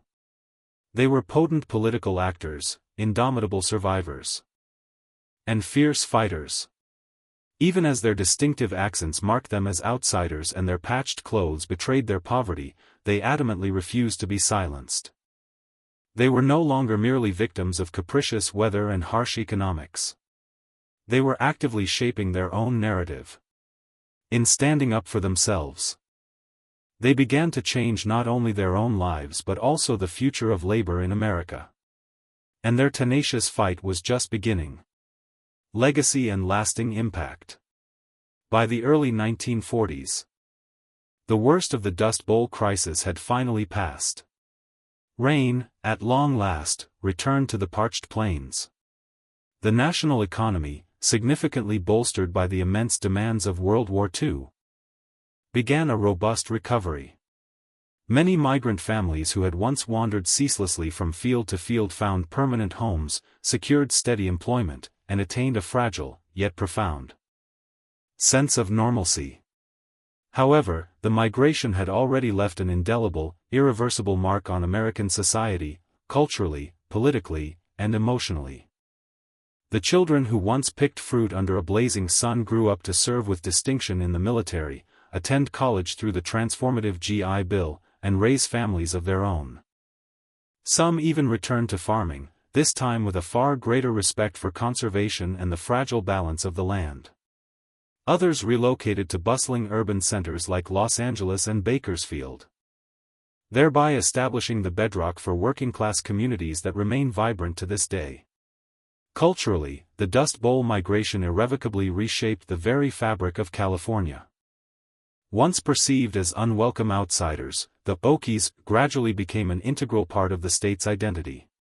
Their distinct music, dialect, and deeply held values seamlessly intermingled with local traditions, giving rise to entirely new musical genres, such as the iconic Bakersfield sound in country music. Famously pioneered by artists like Merle Haggard, who himself was the son of migrants. The profound pain and enduring pride of those years never truly dissipated. They simply discovered new avenues for expression. In the realm of literature, John Steinbeck's The Grapes of Wrath solidified its permanent place on American bookshelves, serving as a powerful, perpetual reminder of both the nation's capacity for cruelty and its innate ability for profound compassion. In the political arena, the Dust Bowl era significantly fueled the burgeoning labor rights movement, spurred crucial land conservation initiatives, and fostered a broader, more urgent awareness of the imperative for a robust social safety net. The lessons learned were not merely historical, they were fundamentally environmental. The Dust Bowl served as a stark and painful education for America regarding the inherent dangers of land mismanagement. As a direct consequence, soil conservation districts were established.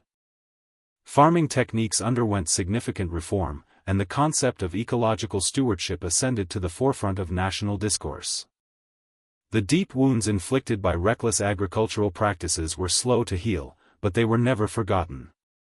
Perhaps the most enduring legacy of all was that of resilience. These migrants had confronted nature's unyielding wrath, endured economic collapse, battled relentless hunger, and faced overt hostility. They had been scorned, excluded, and marginalized. Yet, they not only endured but also adapted, and in doing so, they played an instrumental role in building the modern American West. Today, the descendants of Dust Bowl migrants continue to carry the deeply ingrained stories of hardship and unwavering grit. In their dusty family albums, in faded old camp photographs, and in the resonant chords of a Woody Guthrie song, they remember. Because the Dust Bowl was far more than just a catastrophic event, it was a defining chapter of American identity. One etched not merely in dust, but in an unyielding determination. The primacy of oral tradition, before the written word. Imagine a world entirely devoid of paper, books, or the ubiquitous digital access we now take for granted. A world where information exists solely as memory and spoken voice. This was the unwavering reality for nearly all human societies throughout the vast majority of our existence. Long before intricate alphabets were painstakingly carved into stone, or ink flowed fluidly onto parchment, the entirety of human knowledge was meticulously preserved in stories, songs, and deeply ingrained spoken rituals. Oral tradition was not simply a method of information dissemination, it was the fundamental engine of civilization itself. In these societies, memory was considered a sacred duty. Stories were not recounted for mere amusement, they served as the vital vessels of identity, law, morality, and even survival. Elders meticulously passed down intricate creation myths, detailed ancestral lineages, societal laws, cherished customs, and critical taboos. Farmers learned the intricate rhythms of planting cycles from seasonal chants. Hunters retained the precise contours of unfamiliar terrain through rhythmic recitations. Parents imparted essential life lessons to their children through compelling fables and profound parables.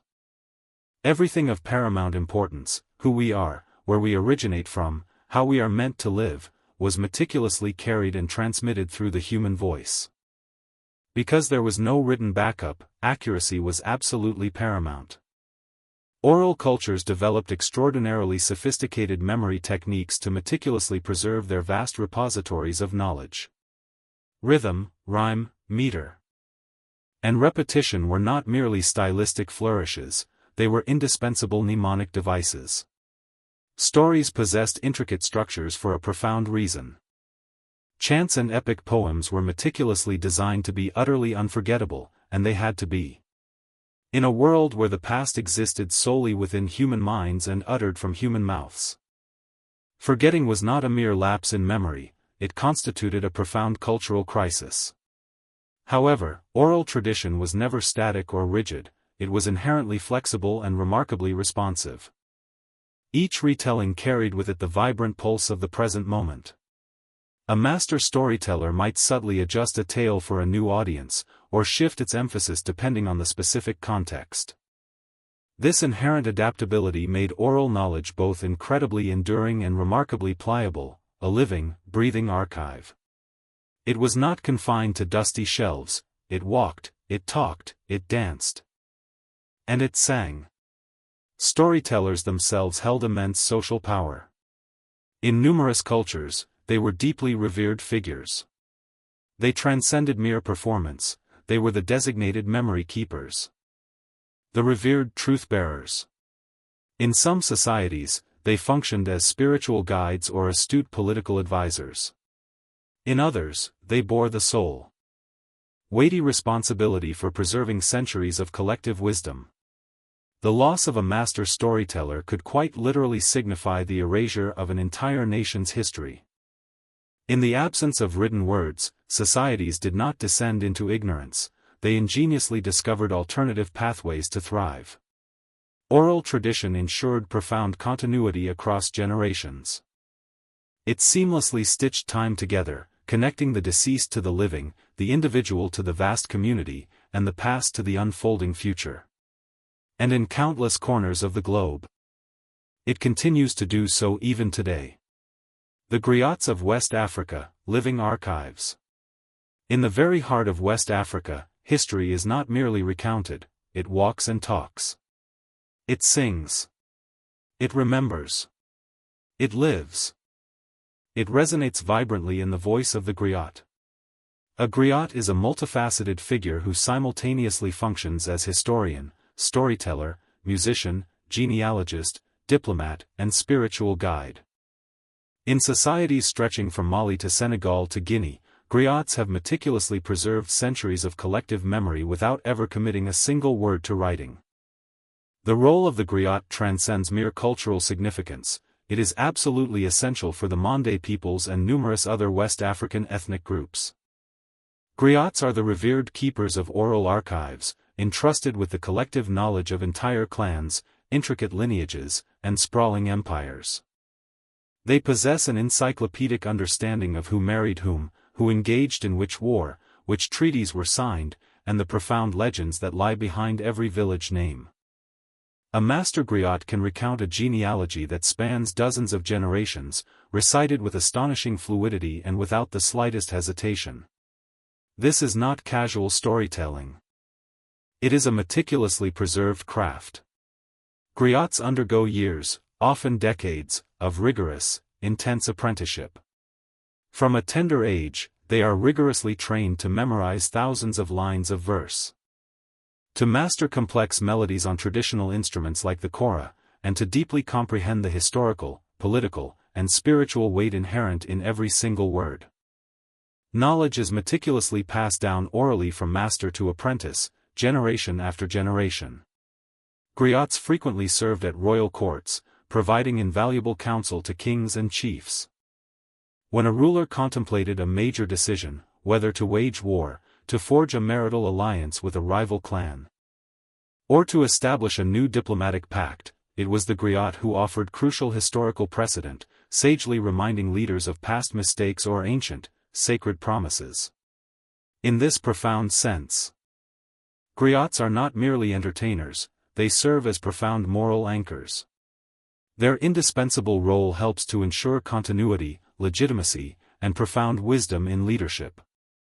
Even today, in our digital age, griots retain immense influence. They perform at joyous weddings, solemn funerals, significant naming ceremonies, and grand national events. Their resonant stories serve as powerful reminders to communities of who they are and the formidable challenges they have collectively overcome. Griots wield immense power through the spoken voice, possessing an unparalleled ability to preserve unity and identity across centuries of profound change. When colonialism threatened to systematically erase African history by deliberately disregarding oral sources, griots stood as a living, eloquent rebuke. They proved, beyond doubt, that memory could endure outside the confines of paper and that oral tradition was not primitive, but profoundly profound. In fact, much of what we know today about mighty empires like Mali or Songhai derives not from colonial records, but from the unwavering narratives of griots who never ceased singing their history. They are walking libraries, living time machines. And without them, vast stretches of invaluable African history would have vanished into oblivion. Pacific navigators, sailing by memory. Thousands of years before the invention of compasses or GPS, the indigenous peoples of the vast Pacific Ocean were already undisputed master navigators. From remarkably tiny canoes, they meticulously charted one of the largest expanses of water on Earth, bravely sailing from island to island across thousands of miles of open ocean. They possessed no traditional maps, no written instructions. Instead, they relied entirely on oral tradition, a deep, embodied knowledge passed seamlessly from one generation to the next, meticulously preserved not in books, but in the very blood and bones of collective memory. At the heart of this extraordinary tradition were the wayfinders, highly trained navigators who utilized an intricate understanding of the stars, the subtle patterns of ocean swells, the formation of clouds, the flight patterns of birds, and even the nuanced color of the water to accurately find their way. This profound knowledge was not mere guesswork, it was exceptionally precise, rigorously tested over countless generations of arduous voyaging. But it was never written down. It was instead memorized through intricate chants, evocative songs, and vivid visualizations, taught over many years in sacred training contexts. One of the most celebrated examples of this oral memory system is the star compass employed by Polynesian navigators. This sophisticated mental map systematically divided the horizon into specific points meticulously aligned with the rising and setting of various stars. Each star held profound meaning, indicating specific directions and seasonal timing. Wayfinders would chant these stars in a precise sequence, literally imprinting entire navigational routes into their minds, akin to a living GPS. This intricate knowledge extended far beyond mere astronomy. Navigators memorized complex sequences of islands, detailed stories of past voyages, the intricate patterns of ocean swells, seasonal wind shifts, and the oral genealogies of their own lineages. Because navigation was not merely about travel, it was inextricably linked to identity. To sail the ocean was to retrace the sacred steps of your ancestors, to renew your profound connection to them with every arduous voyage. Oral tradition also rigorously safeguarded cultural history. Myths of great migrations, compelling origin stories, and the heroic deeds of legendary seafarers were recited with utmost reverence. These tales were not simply forms of entertainment. They served as vital survival manuals. They imparted crucial information on when and where to travel, where fresh water could be found, which treacherous reefs to avoid, and what celestial or natural omens to heed. When European explorers first arrived in the Pacific, they expressed profound astonishment at the astonishing accuracy of these indigenous navigators. Some, in their ignorance, dismissed their knowledge as mere luck or instinct. But centuries later, modern researchers began to rediscover the immense cognitive sophistication that underpinned it all. Today, Polynesian voyaging societies are actively reviving these ancient oral traditions, meticulously training new generations in the complex art of wayfinding without the aid of modern technology. Because in Polynesia, to remember is to navigate, to speak is to sail, and to forget is to be eternally lost at sea. Homer and the oral epics of ancient Greece. Long before the written word carved its indelible place in Greek culture, bards traveled from town to town, performing and reciting epic tales that would eventually define Western literature. Among these revered storytellers was a name that has echoed through millennia: Homer. Whether he was a singular historical figure or a composite of many voices, Homer's Iliad and Odyssey stand as towering testaments to the enduring power of oral tradition. These were not merely stories, they were vibrant, living performances, recited aloud, often accompanied by the resonant sound of the lyre. Homeric epics were transmitted flawlessly from bard to bard, memorized in their breathtaking entirety. The Iliad alone encompasses over 15,000 lines of verse. How could one possibly commit such a vast quantity of material to memory? The answer lies in the ingenious architecture of oral composition, formulaic language, pervasive repetition, and memorable epithets like rosy-fingered Dawn or swift-footed Achilles. These frequently repeated phrases were not just poetic flourishes, they served as critical memory aids, embedded cues within the narrative to help the performer maintain his intricate path through the sprawling tale. This method of oral composition also allowed for remarkable flexibility. No two recitations were ever precisely identical. A skilled bard could expand or shorten the story depending on the specific audience, seamlessly weaving in local heroes or emphasizing different emotional beats. In this way, oral tradition allowed the epics to remain perpetually relevant, subtly reshaped by each successive generation even as their core narrative remained fundamentally intact. Homeric epics transcended mere entertainment. They served as profound moral instruction, vital historical memory, and the very bedrock of collective identity. Through the compelling stories of Troy and Odysseus, Greek audiences absorbed invaluable lessons on honor, loyalty, cunning, fate, and the capricious will of the gods. These powerful performances inextricably bound communities together, reinforcing shared values and reminding listeners of their inherent place within the vast tapestry of myth and memory. Even after the momentous invention of writing, Homer's works continued to be performed aloud for many centuries. The Greeks eventually committed the epics to text, but by then, they had already left their indelible imprint on Greek thought, education, and religious practice. They became fundamental cornerstones of classical learning, recited in schools and echoed in the profound works of philosophers and playwrights.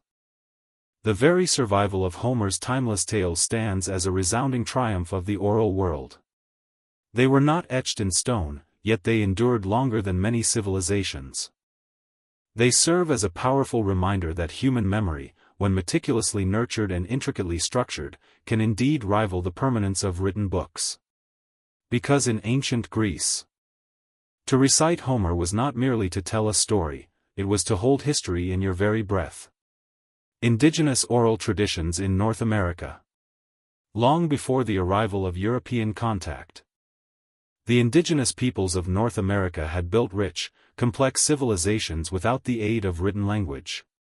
Their comprehensive histories, intricate laws, profound cosmologies, and extensive scientific knowledge were preserved entirely through oral tradition. For these diverse communities, the spoken word was not merely a method of communication, it was a sacred force. Stories were not simply told, they were shared, passed down like ceremonial objects with profound reverence and immense responsibility. Each nation, whether the Haudenosaunee, Lakota, Navajo, or Hopi, possessed its own unique oral systems meticulously suited to its specific landscape, cosmology, and social structure. Creation stories explained not just how the world began, but how human beings were intended to live harmoniously within it. Animal fables imparted crucial values like respect, courage, and humility. Historical narratives meticulously preserved records of migration, warfare, treaties, and significant contact with outsiders. These stories were frequently recounted during the winter months, when families gathered in traditional longhouses or around communal fire circles, thereby powerfully reinforcing identity and kinship bonds. The storytellers, often revered elders or spiritual leaders, were chosen not solely for their remarkable memory, but for their unimpeachable integrity. They had to be exact. Embellishment was not encouraged unless it served a specific ritualistic purpose. Many stories adhered to strict patterns, sacred sequences, and proper openings. A story mistold was not merely inaccurate, it was profoundly disrespectful. Beyond history and myth, oral tradition also meticulously preserved practical knowledge. Indigenous fire ecology. Sophisticated agricultural systems, precise astronomical tracking, and extensive herbal medicine were all passed down orally across centuries. The vital knowledge of when to plant, where to hunt, how to interpret the stars, or what specific plants healed wounds, this was not inscribed in manuals. It was spoken from elder to youth, often in the form of compelling story, resonant song, or sacred ceremony. Even diplomacy was deeply rooted in oral memory. The Haudenosaunee Confederacy, one of the world's oldest participatory democracies, relied heavily on the oral recitation of its great law of peace, an epic constitution preserved through intricate wampum belts, beaded mnemonic tools, and formal ceremonial speech, not parchment. When European colonists arrived, they frequently dismissed oral culture as primitive or inferior, utterly failing to realize they were interacting with societies possessing deep intellectual and sophisticated legal traditions. In many communities today, that spoken world endures. Despite centuries of forced assimilation and deliberate cultural erasure, indigenous elders continue to pass on sacred songs, ancestral names, and profound wisdom. Some tribes are actively revitalizing endangered languages by meticulously reviving traditional storytelling ceremonies, keenly aware that when a language perishes, its stories often perish too. But as long as a voice remains, memory survives, and through it, nations endure. The sacred voice. Oral tradition in religion. Long before holy books were meticulously bound in leather and reverently placed on altars, the sacred moved vibrantly through speech. In nearly every major religious tradition across the globe, the earliest teachings were carried not on scrolls but within the very human voice, diligently recited, painstakingly memorized, and meticulously preserved by devoted followers. Oral tradition was not merely a method of communication in these faiths, it was the very vehicle of revelation. Consider Hinduism, one of the oldest continuous religions on earth. The Vedas, Hinduism's foundational sacred texts, were transmitted orally for centuries before ever being committed to writing. Sanskrit priests, known as pundits or Brahmins, were rigorously trained from childhood to memorize vast volumes of text down to every single syllable and intricate intonation. The Vedas were not just words. They were believed to be sounds holding cosmic power. Accuracy was absolutely essential, even a slight mispronunciation could profoundly distort the spiritual effect. And so, oral recitation was treated with unparalleled precision, rhythmic exactitude, and profound reverence. In Islam, the Quran is considered by believers to be the literal word of God as revealed to the Prophet Muhammad, not written, but recited. Even today, millions of Muslims dedicate themselves to memorizing the Quran in its entirety, a profound practice known as becoming a hafiz. The oral tradition here is not a mere supplement to the written text. It is absolutely central. The melodic cadence of Quranic recitation, meticulously passed from teacher to student, sustains deep spiritual meaning and connects the listener to centuries of unbroken transmission. Christianity also commenced as a vibrant oral tradition. The stories of Jesus, his parables, the accounts of his early miracles, these were all shared aloud in gatherings before the Gospels were ever penned. Early Christian preachers traveled tirelessly from village to village, speaking to crowds, engaging in debates, and converting new adherents. Even after the New Testament was compiled, the vast majority of congregants remained illiterate. Faith was still primarily heard, not read. Psalms were sung with fervent devotion. Sermons were powerfully preached. Scripture resided first in the ears before it ever reached the eyes. In Judaism, oral tradition forms the robust backbone of rabbinic teaching. The Mishnah and Talmud, foundational texts of Jewish law and interpretation, were initially preserved through complex oral chains of transmission. Rabbis vigorously debated and discussed teachings aloud, often committing thousands of lines to memory before anything was finally committed to ink. Across diverse faiths, oral tradition ensured that the divine remained living, dynamic, spoken, and sung. Even today, believers continue these ancient practices. Scripture is chanted with devotion, prayers are recited with fervor, and mantras are whispered with reverence. Because for the faithful, the sacred is not merely what is written, it is fundamentally what is heard, what is remembered, and what lives vibrantly in the human breath. Oral law. Justice in the spoken word. Long before the advent of modern courtrooms and intricately printed legal codes, communities across the globe upheld complex systems of law through the power of oral tradition. Justice was not dispensed by reading from a book, it was spoken, memorized, and performed. In these societies, legal knowledge was a living memory, meticulously carried by revered elders, respected chiefs, judicious judges, and wise counsels who meticulously ensured that fairness, obligation, and punishment were remembered and respected by all. Among the Gaelic Brehons of Ireland, justice operated entirely orally for many centuries. The Brehon laws, a detailed and intricate set of legal principles governing everything from complex land disputes to matters of honor debts, were transmitted by highly trained legal scholars who committed thousands of verses and precedents to memory. These judges did not carry books, they carried an entire legacy. They recited decisions with precise, formulaic language, meticulously referencing past judgments and frequently utilizing poetic forms to aid memory and preserve consistency across rulings. In sub-Saharan Africa, numerous societies relied on the wisdom of elders and councils to enact justice through robust oral systems. In the Igbo, Zulu, or Ashanti traditions, legal matters were resolved in public gatherings where testimony was delivered verbally, witnesses recounted events, and judgments were issued through communal consensus. The absence of writing did not signify a lack of sophisticated structure.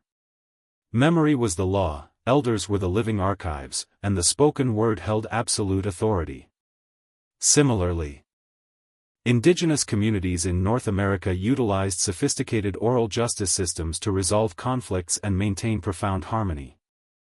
The Haudenosaunee Confederacy relied on elaborate condolence ceremonies and consensus-based decision-making guided by the Great Law of Peace, a comprehensive constitution transmitted orally and power, fully reinforced through wampum belts, beaded mnemonic tools. Laws were frequently embedded within stories, myths, and metaphors, reinforcing core values like reciprocity, respect, and responsibility. These oral systems were not rigid, they were remarkably adaptable. They could evolve gracefully with changing times, seamlessly incorporating new realities without the cumbersome process of revising written codes. This inherent flexibility rendered oral law dynamic, deeply embedded within the fabric of community life, and frequently more restorative than punitive. When colonial powers imposed their written legal systems, many oral law traditions were regrettably dismissed as primitive or inferior, but they were anything but. They were profoundly community-centered, historically informed, and meticulously designed to maintain social balance, rather than merely enforce state power. Today, some of these invaluable oral legal systems are being actively revived and honored. In places like New Zealand and Canada, traditional justice models are being integrated into formal legal systems, not because they are quaint, but because they work. Because in oral law, justice is not something you merely read, it is something you hear, something you remember, and something your entire community profoundly understands. The storyteller. Keeper of the word. At the very core of every oral tradition lies a singular, vital human being, the storyteller. More than just a simple narrator, the storyteller is a multifaceted performer. A dedicated teacher, and an indispensable guardian of cultural memory. Whether standing before a grand royal court or intimately seated by a crackling village fire, they skillfully use their voice, gestures, rhythm, and raw emotion to transform ancient memory into a vibrant, living experience. In oral societies, storytelling is not merely an act. It is a refined art form with its own distinct structure, rigorous training, and profound purpose. Memory is the storyteller's most potent tool. But this is not memory as most people typically conceive it. Storytellers often train from childhood, absorbing tales word for word, gesture for gesture, tone for tone. They learn through a meticulous apprenticeship, attentively listening to master storytellers for years before ever daring to tell a story themselves. Precision is paramount. The wrong detail can subtly twist a sacred myth or gravely misrepresent a lineage. And yet, inherent flexibility is also an essential part of the craft. A master storyteller intuitively knows how to adjust timing, tone, or content to suit different audiences, specific moments, or shifting emotional atmospheres. Across diverse cultures, performance is absolutely central. In Japan, rakugo performers sit on stage with only a fan and a small cloth. Yet they miraculously bring entire casts of characters to vivid life through subtle changes in vocal pitch, intricate facial expressions, and impeccable timing.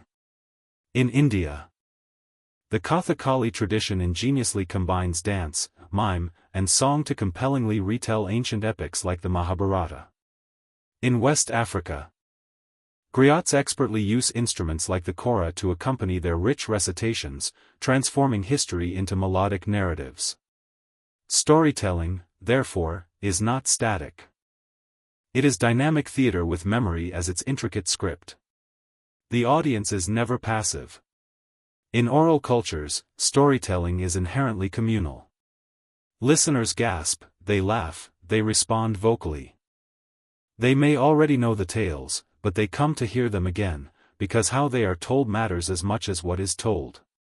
A familiar myth can feel utterly new, refreshingly vital, even revelatory, depending entirely on the teller's unparalleled skill. Importantly, storytelling is not solely entertainment. It is education, history, ritual, lore, and a means of survival. A story might teach a child which plants are poisonous. It might meticulously encode directions across a vast desert or impart crucial rules about kinship and taboo. Often, the deeper lesson is subtly buried in metaphor, understood fully only with maturity. The storyteller is thus a fundamental cultural cornerstone. When they speak, they echo generations. They don't just remember the past, they embody it. Because in oral tradition, memory does not reside in books, it lives in people. And when they speak, entire civilizations speak with them. Oral tradition in the digital age, evolution, not erasure. In a world increasingly dominated by screens, intricate algorithms, and vast cloud storage, it might appear that oral tradition has receded into the background, a quaint relic of a bygone era. But in truth, it is not dying, it is dynamically evolving. The digital age, far from erasing spoken heritage, has paradoxically provided it with new platforms, new audiences, and renewed power. Memory, voice, and compelling story are once again central. Not solely in ancient rituals, but in the ubiquitous forms of podcasts, spoken word poetry, voice notes, and viral videos. The medium has undeniably transformed. But the fundamental human impulse remains steadfast, to remember through voice, to connect through shared narratives. Social media, ironically, has propelled us back to something profoundly ancient.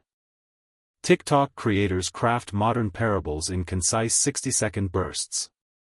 YouTubers creatively revive ancient myths and beloved folktales for audiences numbering in the millions.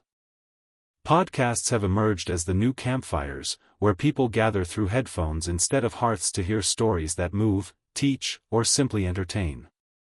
And in many indigenous and marginalized communities, digital tools are now being strategically utilized to record elders, to revive endangered languages, and to meticulously archive invaluable oral history before it is irrevocably lost. Technology is also empowering cultures that were once largely ignored. Smartphone recordings of grandmothers recounting ancestral stories or children learning tribal songs are now being shared across continents, fostering connection and preserving heritage on an unprecedented scale. Others made their way to thriving cities like Los Angeles and Bakersfield, establishing the very foundation for the working-class neighborhoods that endure to this day. Culturally, the Dust Bowl migration fundamentally reconfigured California's identity. Initially seen as outsiders, the Okies gradually became woven into the state's intricate social fabric. Their distinct musical traditions, spoken language, and deeply held values seamlessly interwoven with existing local customs, giving rise to novel artistic expressions.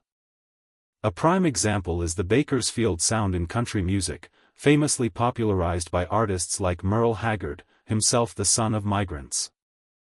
The profound anguish and steadfast pride from those arduous years never truly faded, they simply discovered new avenues for articulation. In the realm of literature, John Steinbeck's The Grapes of Wrath became a perennial fixture on American bookshelves, serving as a poignant testament to both the nation's capacity for cruelty and its remarkable ability for compassion.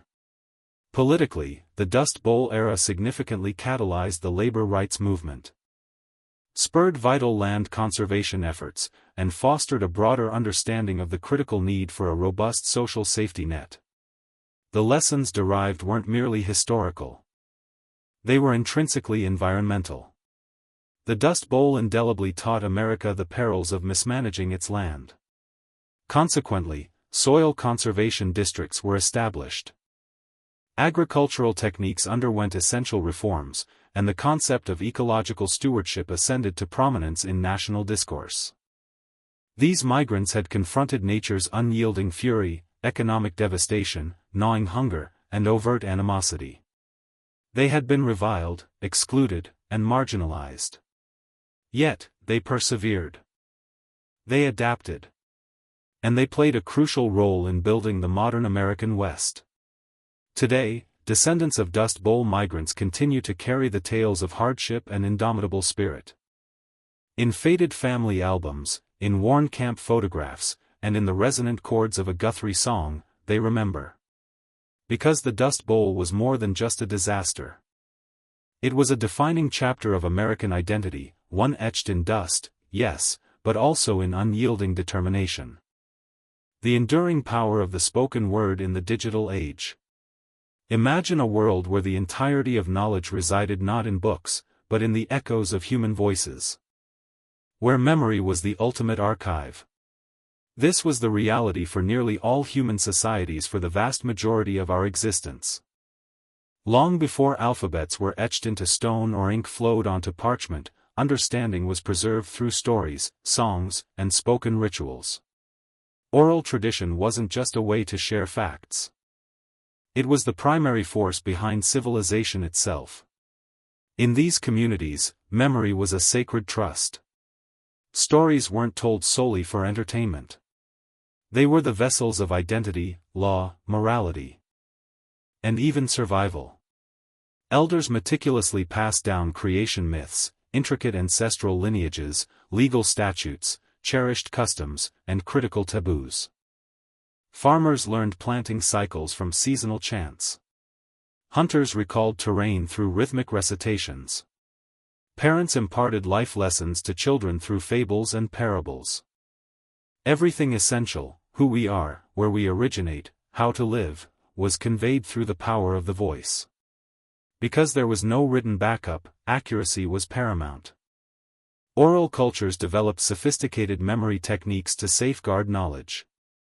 Rhythm, rhyme, meter, and repetition weren't stylistic choices, they were crucial mnemonic devices. Stories had structure for a reason. Chants and epics were designed to be unforgettable, and they had to be. In a world where the past existed only in minds and mouths. Forgetting wasn't merely a lapse, it was a profound cultural crisis. Yet, oral tradition was never rigid, it was flexible and responsive. Each retelling carried the pulse of the present. A storyteller might adapt a tale for a new audience or shift emphasis depending on the context. This made oral knowledge both enduring and adaptable, a living, breathing archive. It wasn't stored on dusty shelves, it walked, talked, danced, and sang. Storytellers themselves wielded immense social influence. In many cultures, they were revered.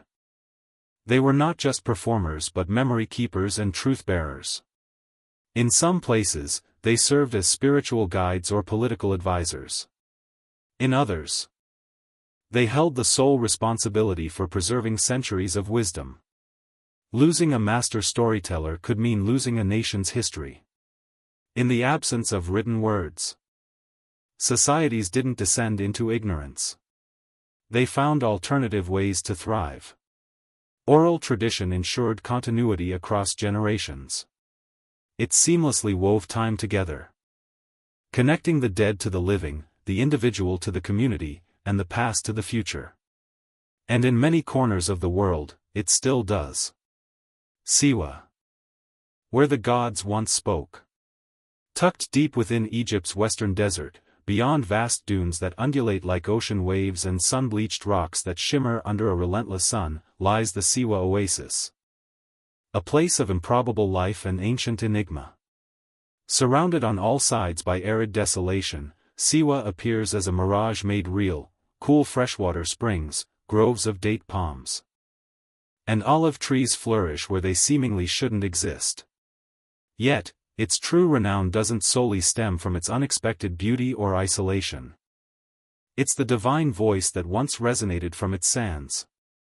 Here, at this remote outpost near the frontier of Egypt and Libya, stood the temple of the Oracle of Ammon. A sacred sanctuary dedicated to one of Egypt's most exalted gods. Ammon was more than just a deity of the Nile, his influence extended across empires. Eventually merging with the sun god Ra to become Ammonius Ra, the supreme king of the gods. However, Siwa's oracle was not merely a religious outpost, it was a profound spiritual beacon. A destination where individuals came not to worship blindly, but to pose questions of destiny and receive answers. Unlike the colossal temples of Thebes or Karnak, the temple of Ammon at Siwa was modest in scale. Constructed from limestone and mud brick, weathered by centuries of intense heat and wind, its power lay in its silence and profound secrecy. The temple was nestled within the town's sandstone cliffs, offering a panoramic view of the expansive desert. It felt less like a grand monument and more like a hushed whisper from the divine, hidden, intimate, and remarkably potent. The oracle at Siwa was believed to speak through the high priest during trances or intricate ritualistic ceremonies, delivering pronouncements directly from Ammon himself. Those granted permission to approach the shrine brought questions concerning warfare, royal succession, and personal identity. Not only common folk but also pharaohs and conquerors undertook the arduous journey across the blistering sands, seeking a glimpse into their predetermined fate. What distinguished Siwa was not merely its isolation, it was its fierce independence. Although nominally part of Egypt, the oasis maintained its own distinct rhythm. Its inhabitants spoke a Berber dialect, and its priests were not mere instruments of the state. They guarded the oracle with resolute autonomy. The desert itself served as a formidable barrier, both literal and spiritual. To reach Siwa was a profound test of resolve, but to hear the oracle's voice was to receive something few ever did, certainty from the gods, or so it was devoutly believed.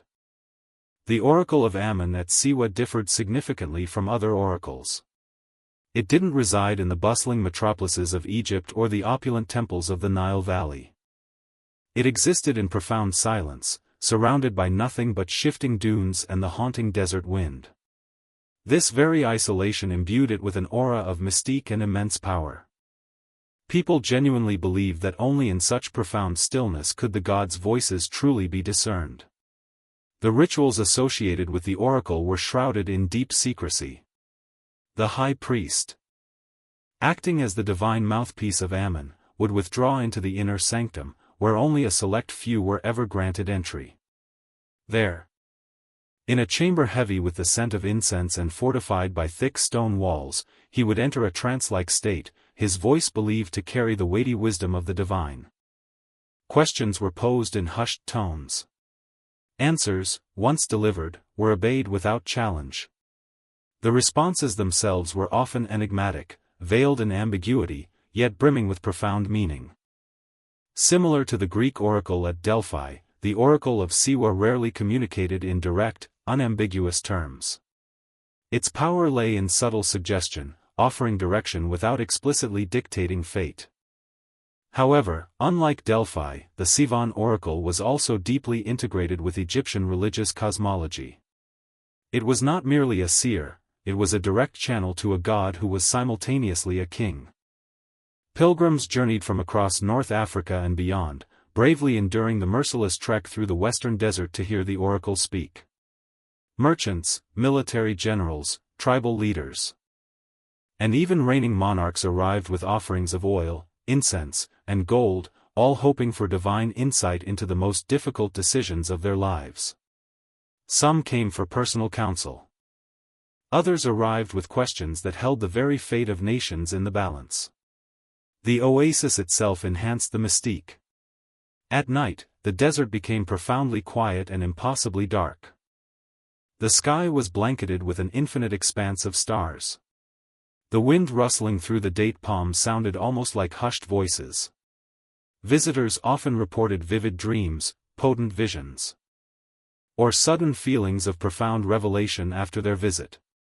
Whether through ritual or the power of suggestion, the experience left an indelible impression. But it wasn't only religious seekers who made the pilgrimage. Political figures keenly understood the oracle's inherent value. To receive its blessing was to claim undeniable legitimacy. Not just among the local populace, but across the entire Mediterranean world. A prophecy from Siwa could crown a king, justify a war, or even forge an empire. And soon, one man would daringly test that very power, carrying with him a question no mortal had yet dared to ask: was he a god, or merely a king? Alexander the Great's quest for divinity. In 331 BCE, a young conqueror rode into the Egyptian desert with a crown upon his head and a profound question in his heart. His name was Alexander of Macedon, known to history as Alexander the Great. By this juncture, he had already decisively defeated the Persian Empire, conquered Egypt, and had been formally declared a pharaoh. Yet, mere titles were insufficient. Alexander sought divine affirmation, not from men, but directly from the gods. And so, he turned his formidable gaze towards Siwa. The journey was exceedingly perilous. The path from Memphis to Siwa was not marked on any discernible map. It wound through scorching desert, treacherous salt flats, and constantly shifting dunes.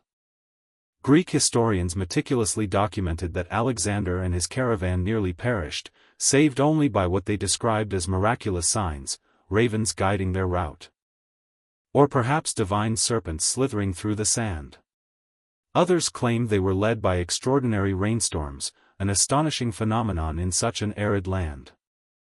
These tales may well have been embellished, but they undeniably reflect the mythical tone of the entire expedition. Why did Alexander risk so much to reach this remote temple? The answer lies in his boundless ambition, not merely to rule the known world, but to transcend his human limitations and become something more than mortal. Like the pharaohs who preceded him, Alexander yearned for divine legitimacy. He genuinely believed, or at least desired others to believe, that he was not simply the son of Philip of Macedon, but the direct son of Zeus Ammon, the supreme deity of both the Greek and Egyptian pantheons, whose earthly voice was believed to whisper from the Sivan temple. Upon his arrival at the oasis, Alexander was received with immense honor.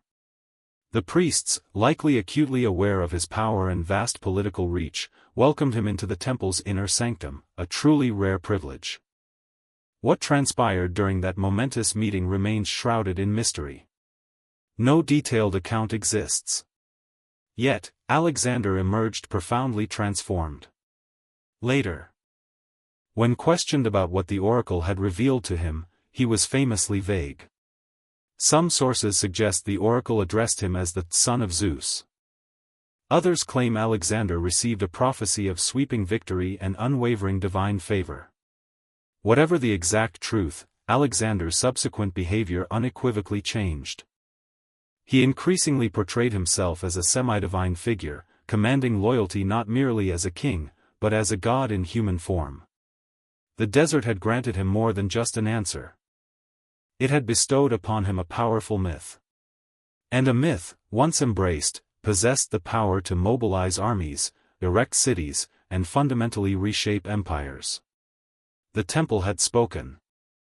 And Alexander never looked back. Zeus Ammon, a fusion of divinities. The temple of the oracle at Siwa stood at a pivotal crossroads of cultures, not only geographically but profoundly spiritually. Its resident god, Ammon, had long reigned as one of Egypt's most potent deities. However, as Greek influence expanded into Egypt, Ammon underwent a remarkable transformation in the collective consciousness of the Mediterranean world. He was reborn as Zeus Ammon. A powerful fusion of two supreme gods, Egyptian and Greek, united in the blazing desert of Siwa.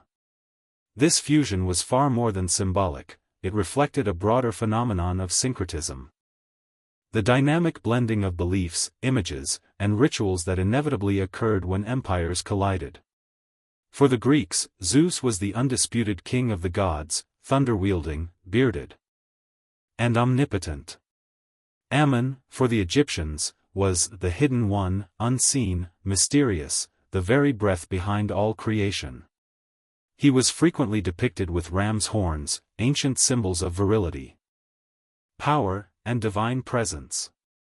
When Greeks encountered Ammon, they recognized a familiar authority and naturally conferred upon him the name Zeus Ammon.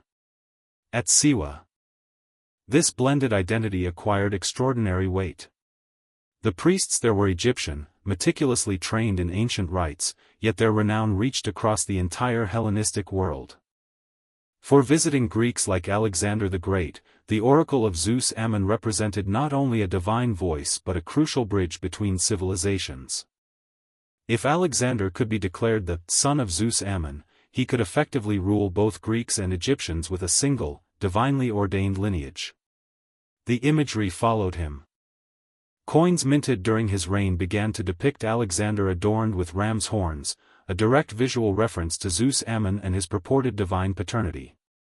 This was not a mere stylistic flourish. It was a potent political message. Alexander was not just endorsed by the gods, he was fundamentally of the gods. This audacious claim helped to unify a vast empire where religion was as much a tool of governance as the sword or the law. The cult of Zeus Ammon spread far beyond Siwa. Temples were constructed or rebranded in his name across North Africa, throughout Greece, and even into parts of Asia. Pilgrims continued to undertake the arduous trek to Siwa. Drawn by the profound mystique of a god who was both familiar and foreign, simultaneously Greek and Egyptian. The temple had transcended its role as a mere shrine. It became a cosmic junction where empires, gods, and destinies converged. In the lingering echo of its oracle, one could discern the voice not of a single culture, but of a world in profound transformation. And in that very transformation, Zeus Ammon reigned supreme. The temple's architecture, silence and sanctuary. Unlike the towering pylons of Luxor or the sprawling avenues of Karnak, the temple of the oracle at Siwa was modest in its physical scale, yet monumental in its profound meaning. Built directly into the limestone cliffs of the Agurmi Hill, the structure seamlessly blended into its stark desert surroundings, almost appearing as if it had emerged organically from the rock itself. This design choice was not due to a lack of grandeur, it was a deliberate decision. The temple's immense power stemmed not from its size, but from its secrecy and seclusion. As pilgrims approached the temple, they would navigate through winding pathways and narrow gates, gradually ascending towards a sanctuary carved intimately into the hillside.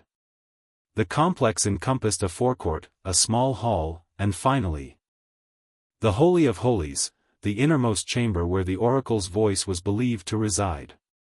This ultimate sacred space was off-limits to all but the high priest and a select few individuals, such as Alexander. Its simplicity concealed its profound sanctity. There were no grand statues or elaborate golden shrines, only profound silence and the unseen, yet palpable, presence of a god. The temple's design served a deliberate purpose, to disorient and humble visitors. The tight corridors and sharp angles compelled pilgrims to slow their pace, to lower their heads, and to move with caution and reverence. In the expansive and exposed desert, the temple offered a rare sense of enclosure and stillness. Light barely penetrated the sanctuary. Incense would have hung heavy in the air. Echoes transformed hushed whispers into something otherworldly.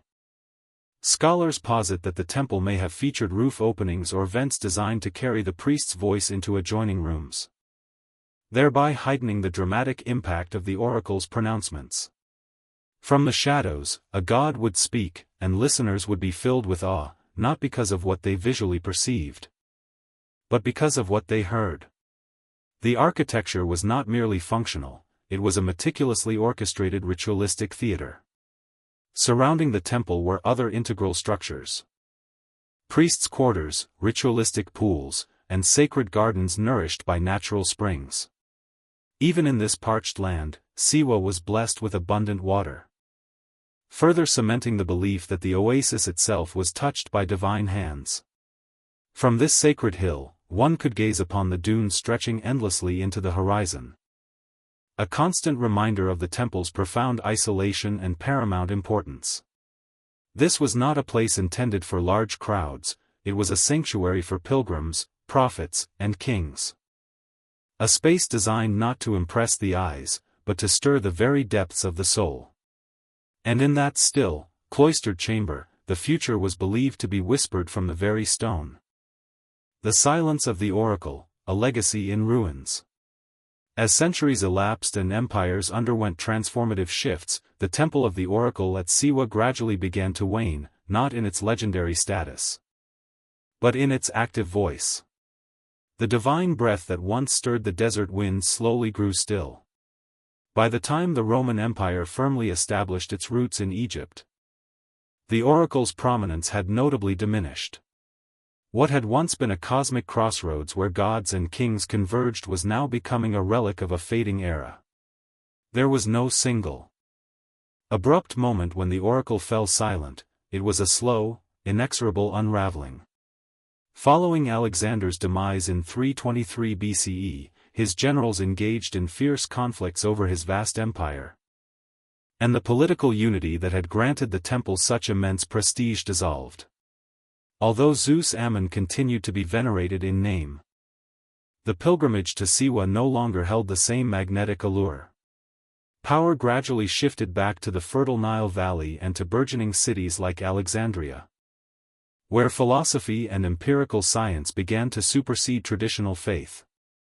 The ascendancy of Rome brought with it new gods, new legal frameworks, and new priorities. Roman emperors paid superficial homage to Egyptian cults, but the centralized, bureaucratic religion of the Roman Empire left scant room for the shadowy ambiguity of oracles. Shrines like Siwa's were increasingly perceived as quaint remnants of a mythical past, respected, perhaps, but no longer consulted for crucial matters of state. Then came Christianity. As it spread across Egypt in the early centuries CE, it cast a harsh, unforgiving light on the old pagan customs. By the 4th century, under the increasingly Christianized Roman Empire, temples dedicated to the ancient gods were being systematically shut down or repurposed. Oracles were vehemently denounced as demonic or deceitful. And in this sweeping religious upheaval, the voice of Ammon at Siwa, already a mere whisper, was finally extinguished. The temple itself fell into disrepair. Its stones were weathered by the relentless passage of time and constant sandstorms. The priests vanished. The sacred ritual ceased. The God who once spoke to Alexander and guided kings now stood mute, gradually interred beneath the sands of history. Travelers still visited, driven by curiosity about its enduring legacy, but found only profound silence and crumbling ruins. And yet, the story never truly vanished. Siwa became enshrined in legend, a place spoken of in hushed tones by scholars and dreamers alike. The temple may have lost its oracle, but it had gained something else, an enduring mystery. In its silence, the temple attained immortality, not through prophecy, but through memory. Not through sound, but through its stoic stones. Rediscovery and enduring mystique. For centuries, the temple of the oracle at Siwa lay largely hidden from the wider world. Buried not under physical rubble but beneath the pervasive blanket of forgetfulness.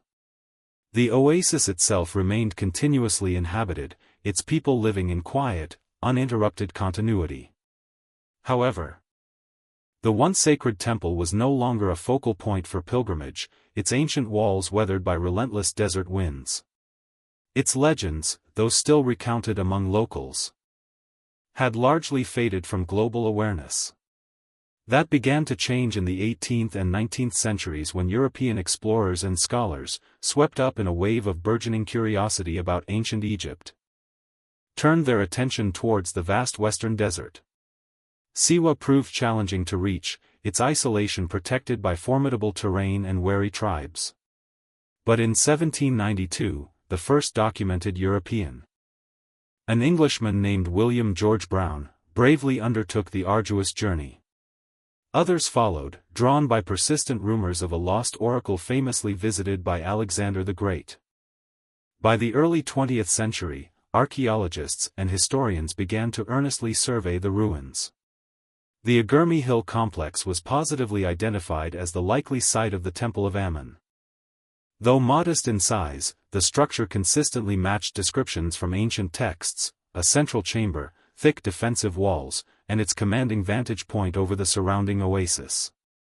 The temple wasn't grand, but it was precisely where historical accounts suggested it would be.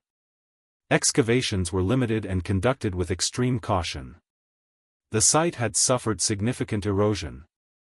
Yet some stonework and inscriptions remained. Fragmentary as it was, the architecture spoke volumes: a stone altar, traces of columns, and rooms meticulously aligned with celestial bodies.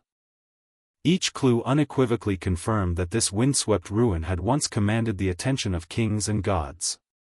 More than mere archaeology, it was the profound mythology of Siwa that captivated widespread fascination.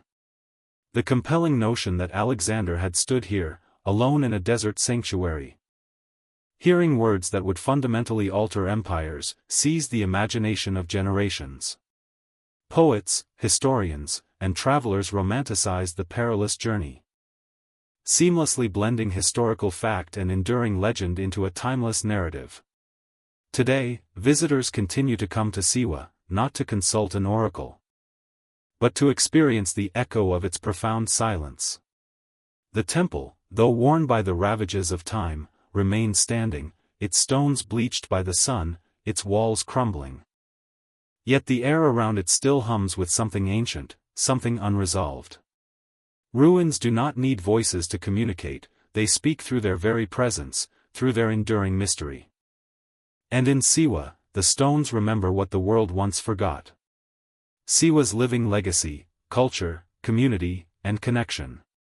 Although the Temple of the Oracle at Siwa may no longer stand in its full glory, its profound legacy endures in myth, in collective memory, and in the minds of all who seek deeper meaning beyond the confines of written texts. For centuries, its voice guided kings and offered solace to pilgrims. Its silence today only deepens its mystique.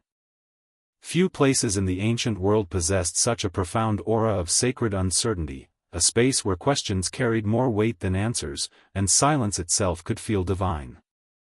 Siwa's oracle lives on not through revived rituals, but through the enduring stories we continue to tell. Alexander the Great's visit remains one of history's most compelling crossroads.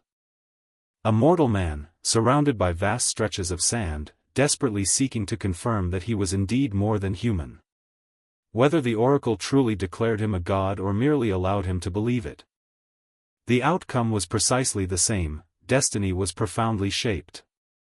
The enduring fascination with Siwa stems from this seamless fusion of history and myth. It prompts us to ponder timeless questions. Can mortal men truly become gods? Can destiny truly be revealed? Does the voice of truth ever speak plainly, or only in riddles?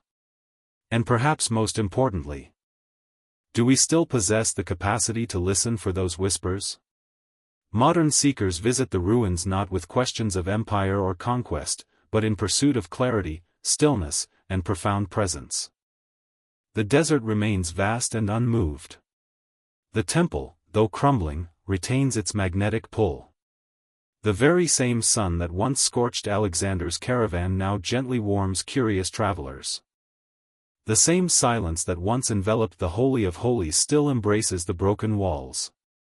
Siwa invites deep reflection, not because it provides definitive answers, but because it has consistently honored the very act of asking. The oracle, like all ancient voices, was never fundamentally about fortune-telling.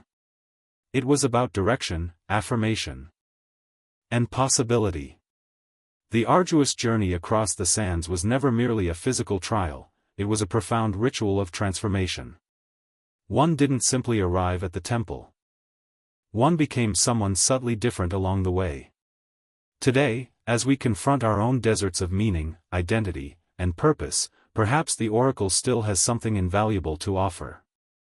Not a booming voice from the distant past, but a quiet, persistent suggestion within the mind: who are you, truly? And what are you becoming? The temple is dust. The voice is gone. But the question remains, and that, perhaps, was always the true prophecy.